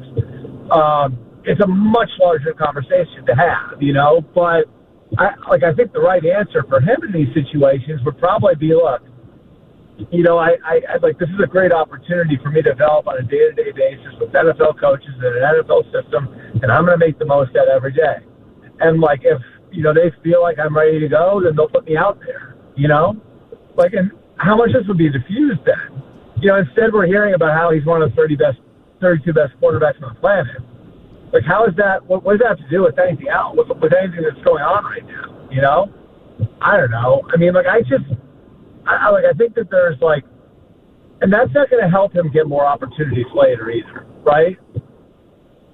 Yeah, what I think is interesting, though, is that I've noticed the conversation around Shador fans over the weekend kind of shifted after watching Dylan Gabriel not have an offensive line and not really have much with the receiver help either, dropping passes and really getting no separation. It was Dylan Gabriel threw the ball 52 times on Sunday. He dropped back 58 times. Like, that is, I think Kevin and Tommy and all those guys are really good offensive coaches.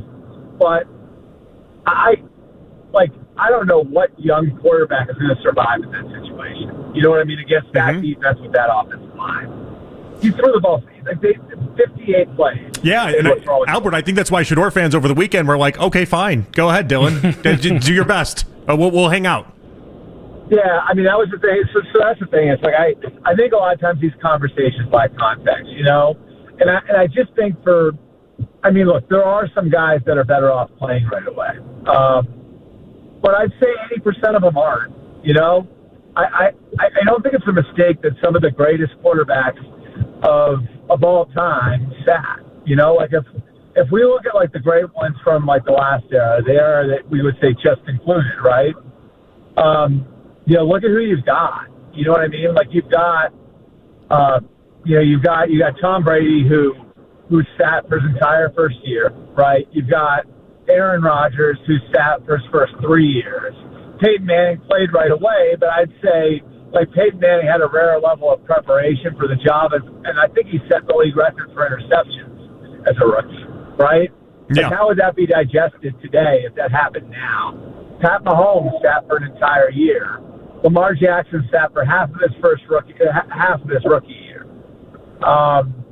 You know, I don't know. I mean, like I think, you know, like too often these kids are forced out there into situations where they're on bad teams, and I think that's why we're seeing a lot of reclamation projects now too. You know, Baker Mayfield and Sam Darnold and Geno Smith got the opportunity to sit after they flamed out and got the chance to learn that way, right? Alex Smith, like, I mean, how many different coordinators and how many different, it's just, there's so many examples of these guys being failed by their circumstances. I've always said this, like, how many guys went into bad circumstances and thrived? I can think of one, Andrew Luck, right? Like, I think Andrew Luck was not in the best circumstances, and he made the playoffs as a rookie and went one round further in his second year and one round further in his third year. So like, there's one example of a guy. And then he wound up getting so beat up that he had to retire early. I think it's a fascinating discussion that we could spend 4 hours on, you know? But I don't know. I don't know what exempts Shador from that, and what makes the best thing for Shador just to be to throw him out there. You know what I mean? Like, why? So he can grow his brand? I don't know. I mean, like, I don't know. I would tend to think like most guys are better off sitting, and guys with the profile that Sanders had coming out are usually the ones who are best off sitting. You know, so I just, you know, the guys that succeed, a lot of the guys who've had a ton of success are the 5-year college guys, right? And the 5-year college guys who spent time like in the biggest of big time programs. And that's Joe Burrow, right? Mm-hmm. Joe Burrow spent 5 years in pro style systems at Ohio State and LSU, thoroughly prepared when he came to the pros. And you know, I don't know, but that's like 10 or 20% of those guys. Most of them aren't ready. So I don't even know where we landed on this is the best thing for Shador to be playing right now. I don't know if that's the case either. Albert Breer of the MMQ. Dylan's a good example. That Dylan played 6 years in college. That's why he looks confident out there, you know? Albert Breer, MMQB on the Fan hotline there. So you've said, and you've been staunch in this since going back to last January, that Barry and Stfansky are safe, Haslam has their back, and you've always left a sidecar here unless things get like catastrophically bad. I know they're 1-5. Yeah. I expected them to be about 1-5, but are we anywhere near catastrophic yet for Barry and Stfansky? No, I don't think so. I mean, I think like this is going to be. I think how they're graded, you know, by ownership this year is going to be based on like how. And you guys, we can run through the names again: Mason Graham, Carson Schlesinger, Quinshawn Judkins, Harold Fannin. Like how those guys look, right? Like, and you know, I think the expectation is the team will get better over the course of the year because of that. But look, like the core that they made the playoffs was aged out, and they've got some holes as a result of that. One combined with the fact that they didn't have first-round picks the last 3 years before this one, right? So, you know, is it DeJuan Jones? Is it somebody else? You know, who's going to be the top receiver on the team next year? Do you have an edge rusher that's going to play opposite Myles Garrett for next year? There are, you know, like still a lot of questions to answer. The good news is they've got the capital to address a lot of that coming out of the year. So, like, your hope is that the positions that they did address, that they did put like young talent into, are looking pretty good at the end of the year, which, you know, I think, you know, gives you, you know, some confidence that whoever you're bringing into the building, what's the draft capital that you have for 2026, will develop the way that this last group like seems to be developing right now. Albert, will Jim Schwartz be a serious contender for the Titans head coach opening? I hadn't heard that. That's an interesting question. What about Eddie George? No, no, Albert. Bowling Green just beat Toledo. We got Pudge the Cat. Keep your hands off my head coach, sir. Oh, I didn't know you're a Bowling Green guy. Yeah, I have suffered. The whole Loeffler thing, the Jinx era. Just give me like 2 more years of Eddie. Come on, man. We had a colorful nickname for Bowling Green that I can't say on the air when I was at Ohio State. Yeah, which we had a lot of nicknames for a lot of the schools. I'm sure you guys know. Right? Probably offended some people there. Yeah, I think Jim Schwartz. I'd be surprised. Now, I do think that they're going to be looking for somebody with experience, and I do think that that's going to be a factor. But I also think if you look at the history of the guys who are there now, the general manager, Mike Morganzi, had a lot of success with Andy Reid, obviously, in Kansas City. And then Chad Brinker was with offensive coaches in Green Bay, and Mike McCarthy and Matt LaFleur, and they got a young quarterback they've got to develop. So I think like Jim Schwartz's knowledge of ownership there and knowledge of the situation in Nashville helps. His experience as a head coach helps. I tend to think that they're probably going to lean more in the direction of offense, but it's not impossible. Albert, great stuff, buddy. Sorry for attacking over Eddie George. Is very protective. We appreciate you, buddy. There was no laughter then after I gave the right state mentioned Kent State nicknames. So Actually, Albert, your phone cut off, so it really wasn't even like a. We just cut off. Good. Well, you guys know the Kent State and Rice State are nicknames, so I won't repeat them. All right, that's fair. Be good, buddy. We appreciate Thanks, you. Albert. All right, thanks, guys. Have a good one. You too, bud. Albert Breer there on the Fan Hotline. Great stuff with him. We have much to react to. Got Tiger out of the cage with the Eddie George thing, but more from what we heard on Albert in about 5 minutes on 92.3 The Fan.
as you age, making it harder to fight flu, pneumococcal pneumonia, RSV, and COVID-19.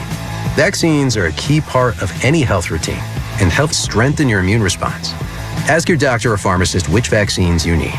Schedule in minutes at vaxassist.com. Sponsored by Pfizer. When you want the latest on the Browns, we're the station you turn to first. 92.3 The Fan is Cleveland's home for breaking sports news. Your teams, your station.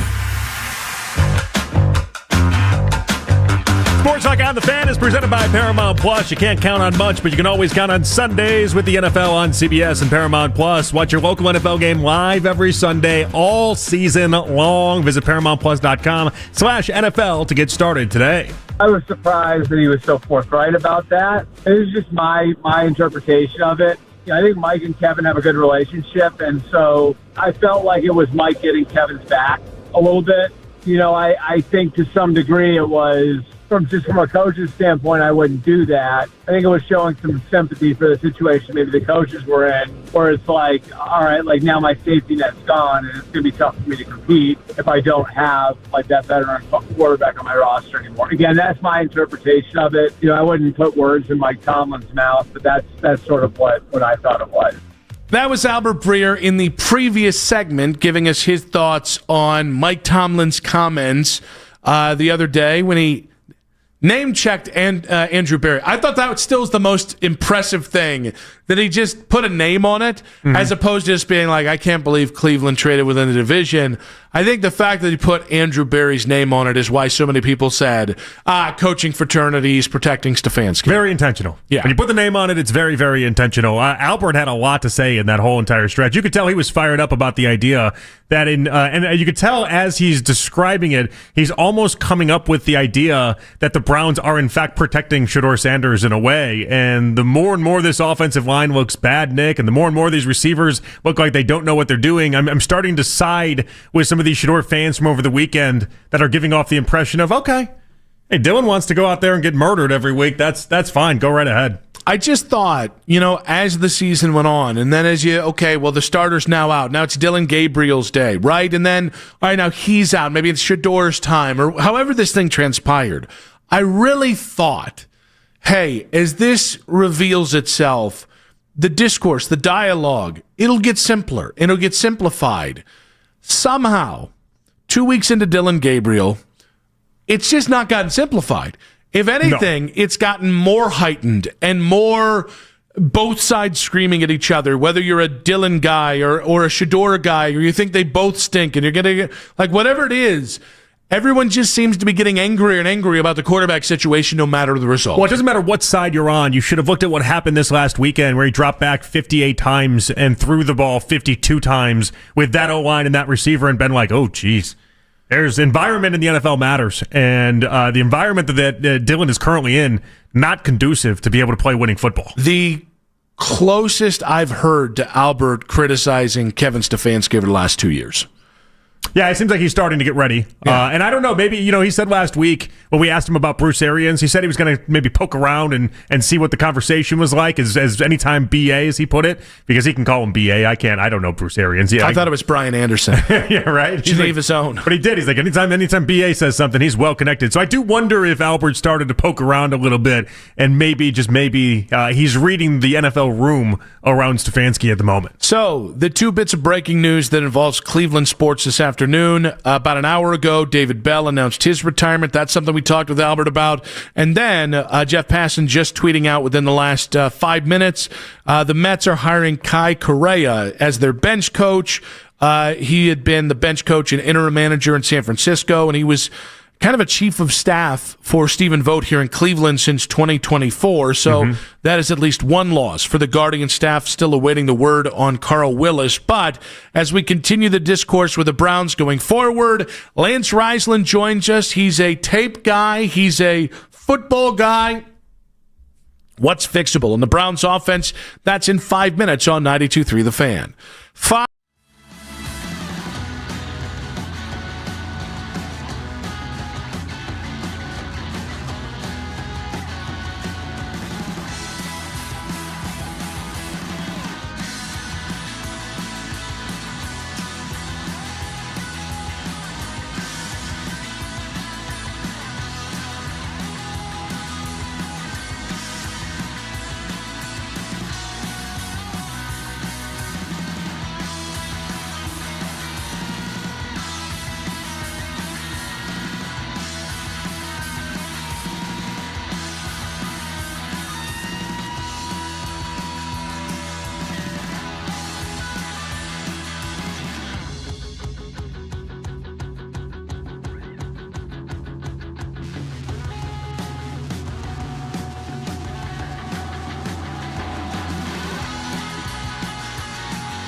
his starts against LA this season.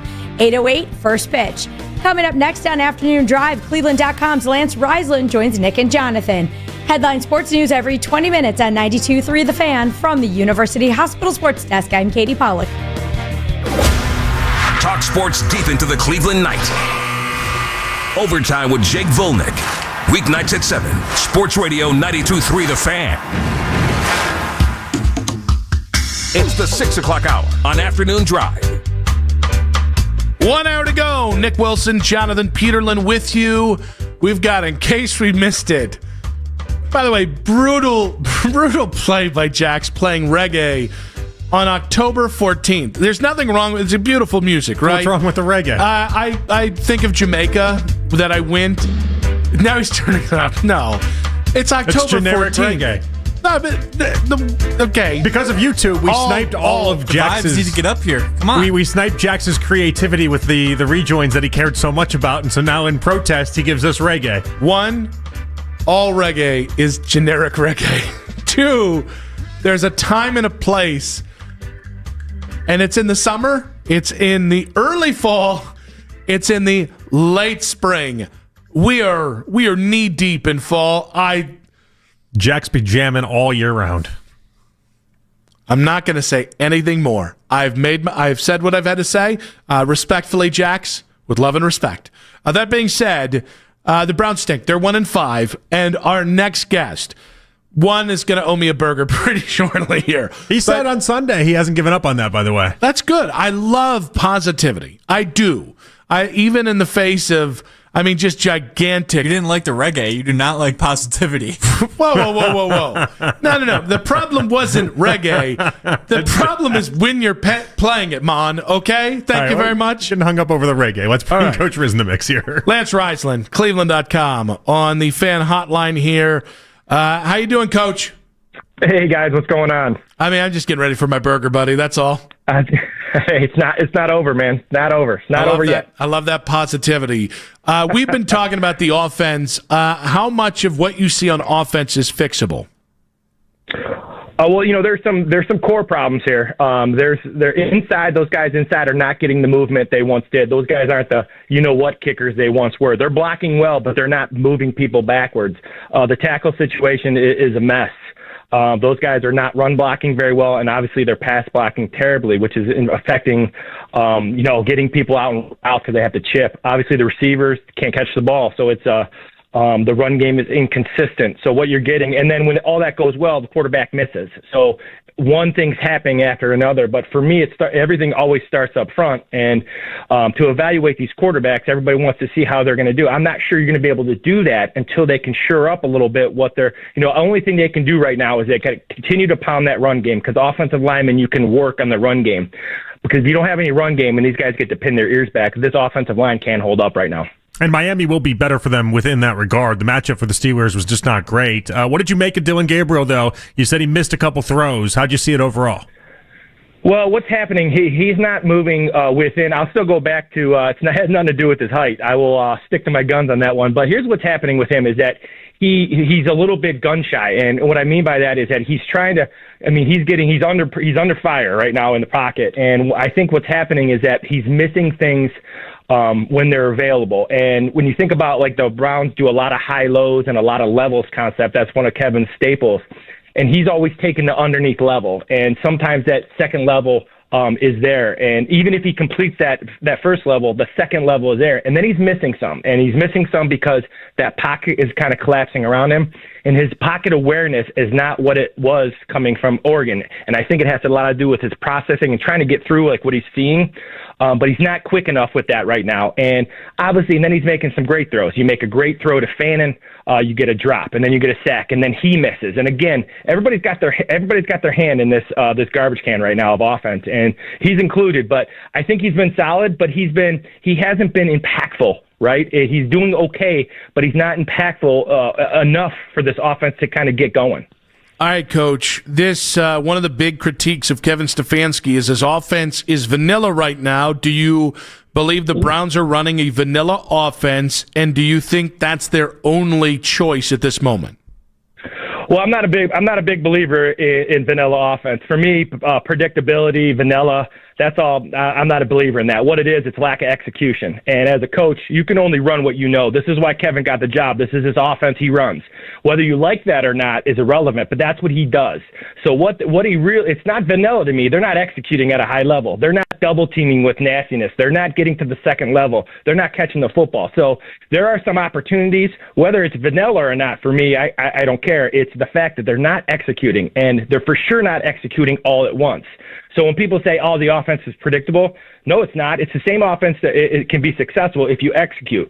Whether you like the offense is irrelevant to me because, we all have our, even me, we all have certain things that we like and don't like. They're just not, they're not executing at all right now, especially up front. Were you bothered by them going away from the run the way that they did and just completely abandoning Quinshon Judkins in that game? Well, I'm not as mad about abandoning the run. I'm mad because they're not creating any angles for their offensive linemen. So right now they're blocking straight ahead. Everything is duo or zone, which they're looking for big double teams and getting to the second level is a really easy way to say it.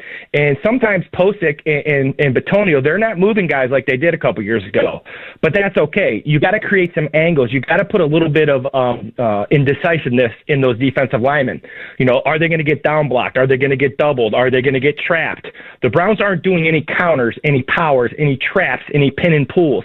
They're not giving those defensive linemen any different looks. So what you're seeing is they're losing at the line of scrimmage because those guys know what's coming at them. And they've had some success, but they need to kind of, in my opinion, stay with the scheme, but, vary that run game a little bit. Create some angles for the offensive lineman where Posick, Bitonio or Teller blocks the nose instead of Posick always having to block him. I think that'll help those guys a lot. That's what hopefully that's what's going to be coming.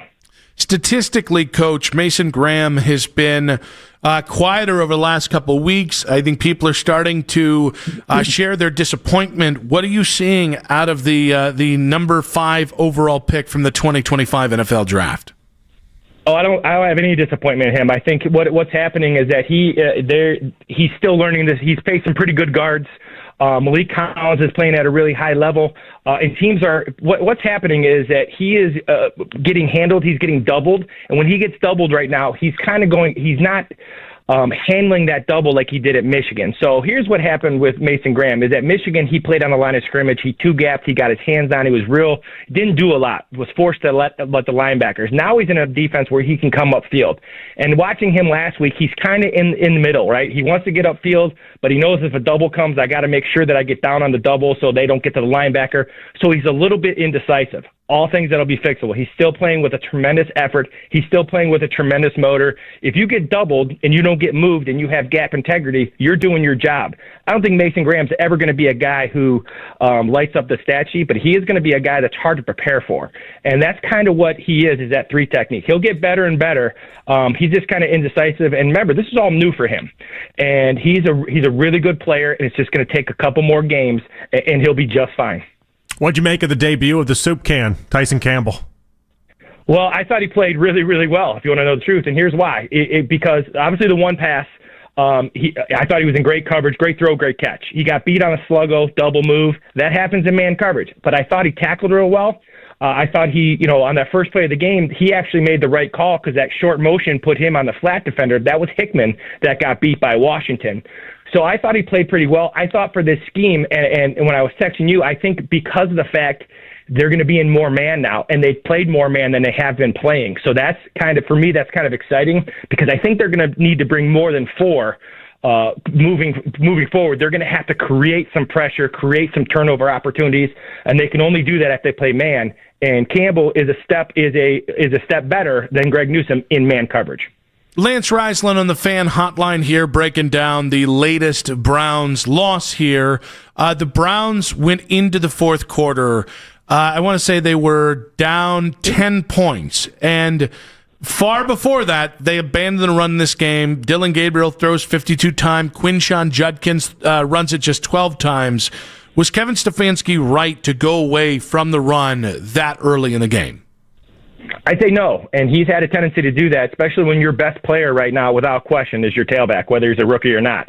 And those guys inside aren't killing people, but your best advantage is running behind those guys with him. So, yeah, I do think he went away from it too early. The thing that bothered me even more than that, Nick, was how they didn't change his launch points. You know, everybody talks about his height, everybody talks about his feet, and yet he was dropping back like Joe Flacco, 3, 5, 7 steps, and really just kind of a sitting target in that pocket. He's a guy that's going to have a lot of success, and it'll take the vanilla away from the offense if they get him out on boots, if they get him out on waggles, if they sprint out, if they run some dash concepts, if they change where he's throwing the football, he'll be even more successful, and it will kind of simplify the game for him. So for me, the 52 times is way too much. Judkin's not getting the ball. That's your best player. Your best player better touch it. And when you're throwing with a guy who's a rookie, make it easy on him and make sure he's not a sitting target. So they're going to start moving him more, or he'll be okay. He'll make some good throws, but if he's going to be impactful, he's got to do his entire skill set, which is moving his feet as well.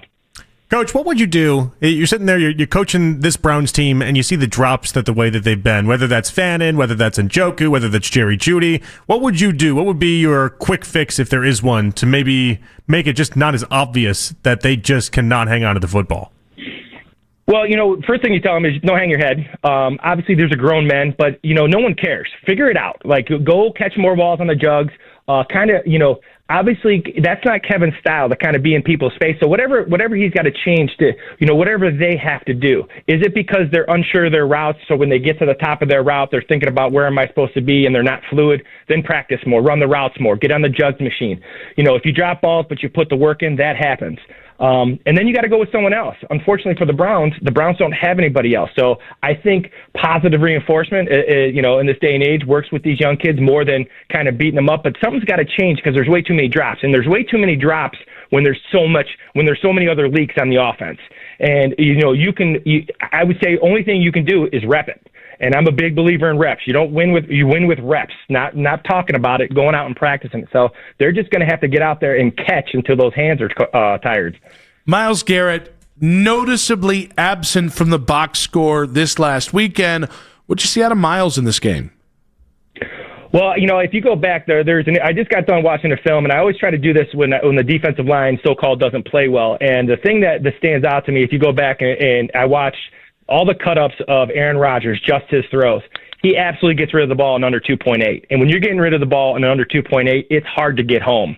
And then they do a really nice job of chipping on him. They do a great job of creating angles. So they're making it really tough. The other thing that they do is they run at him. And I'm a big believer in running at elite pass rushers because whether they make the play or not, it's like body shots in boxing. It kind of tires him out a little bit. And then they run away from him. They do what I think the Browns should do with Dillon. They're changing the launch point of Aaron Rodgers a little bit. A lot of quick screens. If you can't run the ball, get it out on the flanks really quick. That's an extended run. But the big reason they played fine, the big thing is the offense and special teams are hurting them because they're getting worn down a little bit. And when teams get rid of the ball like that, then they got to start playing press coverage. They got to crowd the line of scrimmage. So at least the quarterbacks have to hold on to it a little bit longer. That's what's happening. You watch the throws. I mean, when you watch the highlights of just the throws, it's over and over. The ball is caught and out, especially in the shotgun. He does a great job of catching and get rid of it. It's hard to pass rush when he's doing it that fast. Coach, great stuff as always, buddy. Love what you're doing, not just with us every Tuesday at 6, but obviously on the Tailgate Show with JP as well. Keep killing it, buddy. All right, appreciate you guys. I'll talk to you guys soon. All right, buddy. Can't wait for that burger. And yes, Petty, did I put him on hold while I was saying that? That's your sweet Bippy. Lance Risland there, Cleveland.com, and the Fan Hotline will react to what he had to say. And maybe the silliest thing you're going to hear in sports in about 5 minutes on 92.3 The Fan. The Big Dipper is back. Nick Wilson here.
Shiny like the designer handbag of my dreams. One of a kind. eBay had it, and now everyone's asking, ooh, where'd you get your windshield wipers?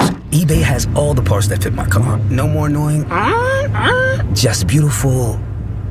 Millions of finds, each with a story. eBay. Things people love. Sign up to be a part of the fan club. Download the free Odyssey app and follow 92.3 The Fan to get all of the best audio and best stories sent straight to your inbox. 92.3thefan.com.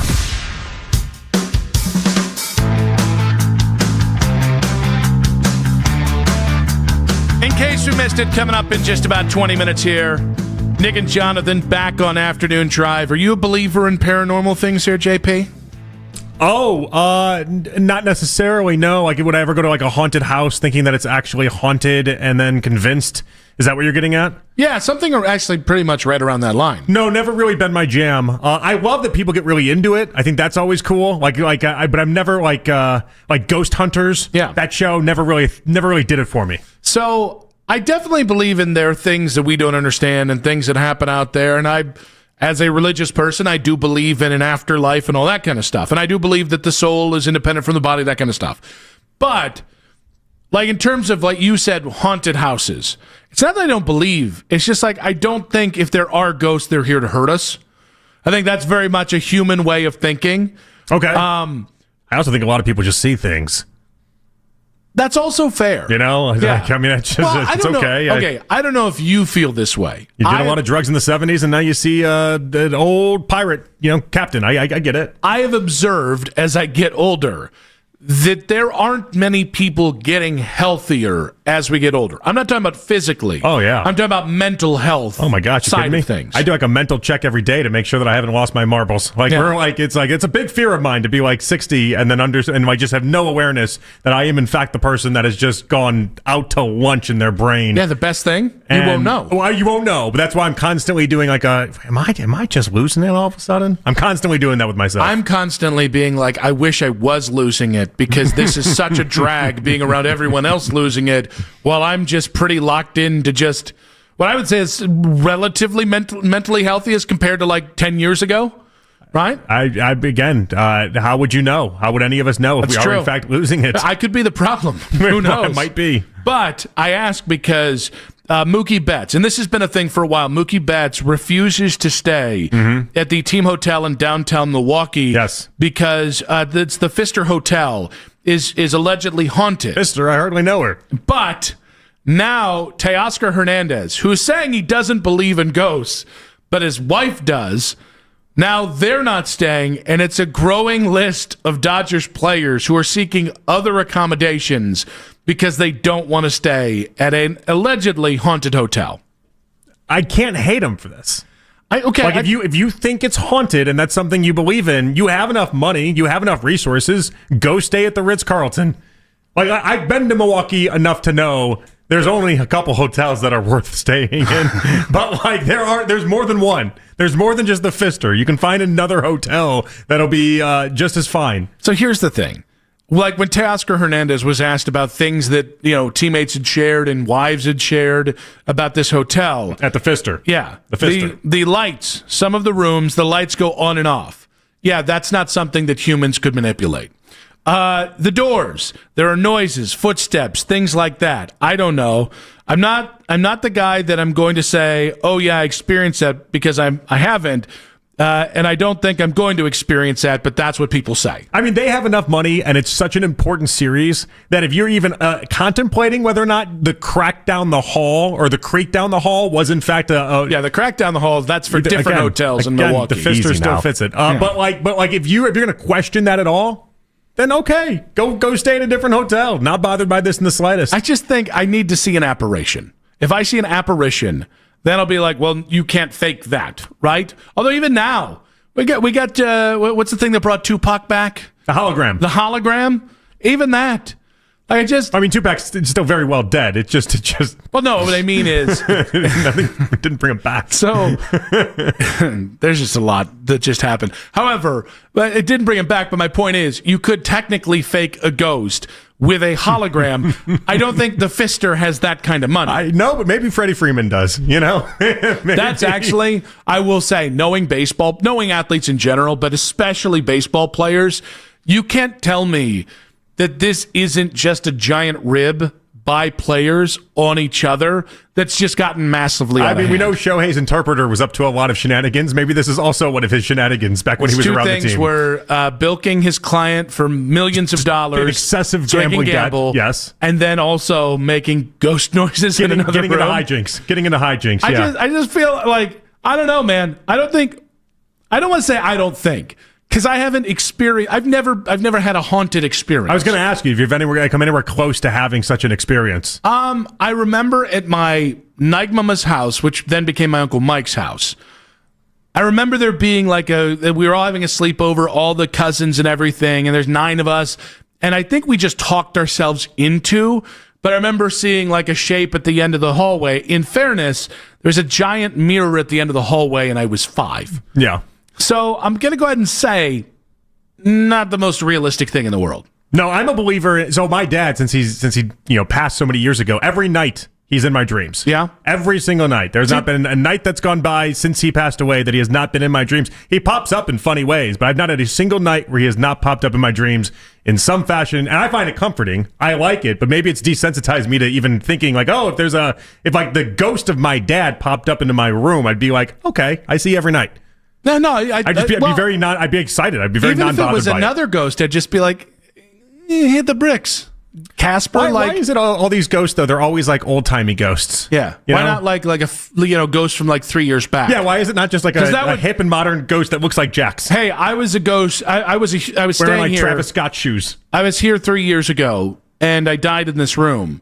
That scares me more, and he's like a hipster. Yeah, that scares me more than I died here 200 years ago. It's I have no connection. You don't get the ghost of Mac Miller. You get the ghost of a pirate, and it just doesn't seem fair. It doesn't seem right. What ghost would you want to be visited by? Casper, clearly. That's not a real ghost. Well, he's friendly. It's a friendly ghost. Well, we can lock in the friendly part of this. This is a serious conversation here. Oh, okay. Yeah, come I'm on sorry. Now. Have some dignity for those in the afterlife still sticking around have here. Some Senka for a second. That'd be a weird. We started watching some Senka. We started watching the Sebastian Maniscalco and De Niro movie that just came out over the weekend. Does he say have some Senka in it? No, but he plays himself in it, which I just think is odd. I think that's him in every show. I know, and he plays his name and his everything. De Niro is just playing Mr. Maniscalco. Yeah. It's odd, but I'm enjoying it so far. We only made it halfway through. I don't think we've seen De Niro play old, problematic guys enough. Yeah. We're really mining new territory there. All right, so you're going to be an older Italian gentleman with a real temper problem, and also you're not going to be anything close to woke, and go. Oh, he's nailing it. Yeah. He's got that rolled down. You're going to need 6 weeks in Florida to study with some olds to brush up on your problematic old people. Yeah, it's a comfortable role for him. That's why. I don't think he needs to really expand his horizons. I watch for De Niro that is just embarrassing, and I love every second of it. I will watch The Intern till the cows come home. I like that movie too, because Robert De Niro playing a normal person took work. All right, so that's it. So that's my answer. I'm going to wait for De Niro to die, and I want the ghost of De Niro to haunt me. There's so many good. I would love Abe Lincoln. Give me Abe Lincoln. What would you ask him? Are the rumors true? I'd be like, so what was it like getting shot in the back of the head? That's where I start. What do you expect his answer to be? Great. But what if he's not gonna? What if he said I didn't feel anything? I just heard a pop and then lights out. It's probably the reality, right? Yeah, I would hope so. Yeah, I don't know. Abe Lincoln's your answer out of everyone out there. It's not one a bad of the answer. Greatest presidents of all time. Not a bad answer. It's just I didn't see that one coming. Because if JFK, another popular president, although maybe not as great. I don't think I would want to meet a former president that way. Why not? I don't know that that's something that I'm interested in. For all intents and purposes, Abe Lincoln was like a man of the people. He wasn't going to talk all presidential at you. He was going to talk tell you like a joke. I watched the movie Lincoln. I know how this would go. You got one question, and the question is, did the bullet hurt? No. I would have more than one question. What if he goes away, though? But you have to understand, he might go away at any second. He's there, but he might disappear just in the blink of an eye. Abe, how long do I have you for? We don't know. He runs away, I curse him. And I say, you know what? Wilkes Booth was right. It's funny. I saw like a TikTok the other day, and it was like if you feel like somebody is coming back from the dead, the first thing you should ask them is what was the temperature in heaven like? That was like the big thing. And it's like if I come across somebody 72 degrees. Well, that's the thing is so that I think what they're trying to find is if you can answer that question, then it's probably nothing. There's probably nothing real to it, and I think there was a lot of skepticism met with all of that to begin with, anyway. But it's like if I see someone coming back from the dead, my first thought is, what was that TikTok told me to do? Mm-hmm. I'm gonna ask it what the temperature is. No, thank you. But ultimately, the ghost that is scaring Mookie Betts is probably not somebody famous. Yeah, it's just like Joe Ghost. It's just Joe Ghost. If it, in fact, is anything, it's just Joe Ghost. But I've never really bought into the ghost thing. That's going to be the most boring ghost ever. He's not going to scare you, but he is going to tell you about what accounting was like in 1842, and you're going to be like, okay, can you threaten to kill me? Because honestly, that'd be better than, and then in 07, my wife ran off with my brother. All right, give me more on that, Joe Ghost. That's a good story. It's not bad. There's a lot of begatting back in the day. So really, the bet you couldn't give me anything? They only knew like 12 people. You couldn't give me any ghost. I said Casper. You didn't like that answer. Because it's not a real answer. Mickey Mantle, Babe Ruth. Mickey Mantle would be fine. But can that ghost drink? Can you self-generate one? Can he drink like Mickey Mantle did? No matter who the ghost is, I am offering them a drink.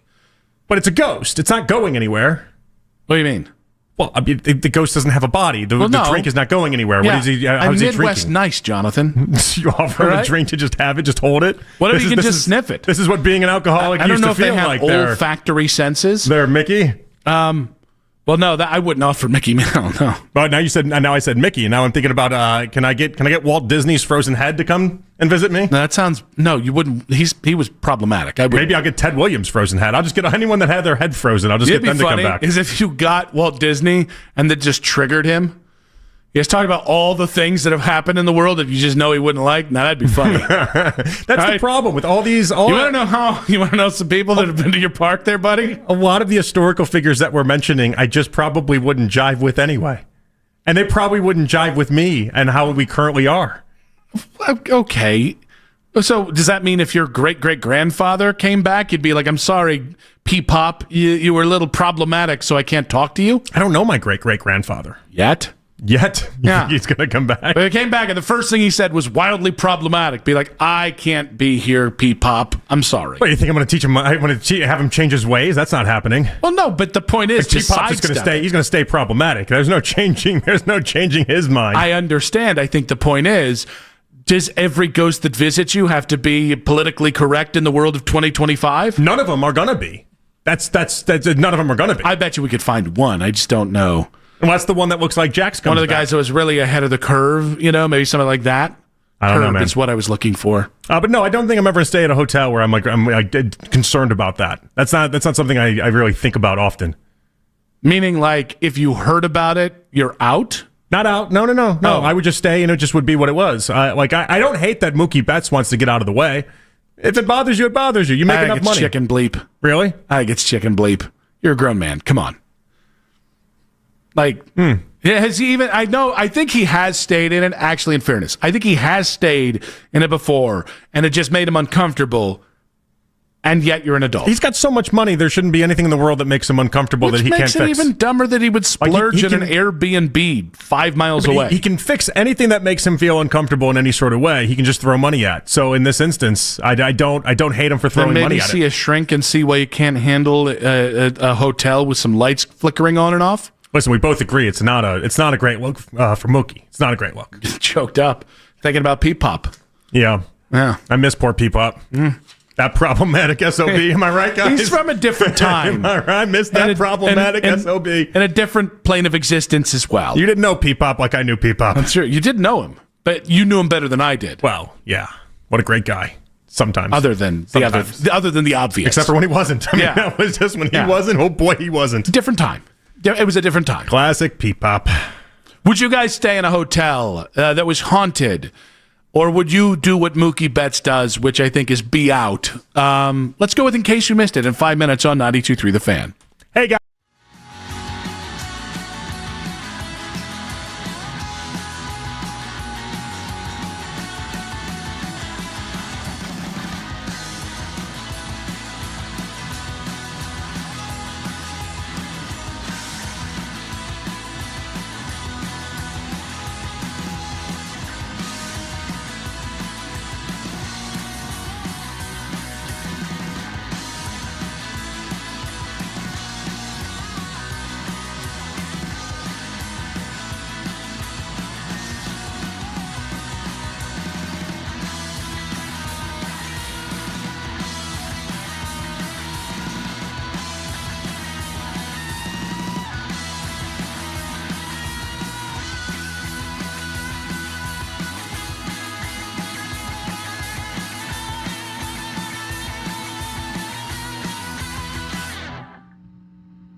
technology project, then I would highly recommend AmericanEagle.com. Call AmericanEagle.com at 773-NETWORK. That's AmericanEagle.com, 773-NETWORK. Partly cloudy skies overnight tonight, low of 56. Weather brought to you by Staples. Have you heard? The Staples Easy button is back with even more easy.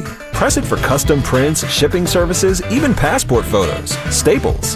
That was easy. Whenever you need to talk about the Browns, we got you covered. We are Sports Radio 92.3 The Fan.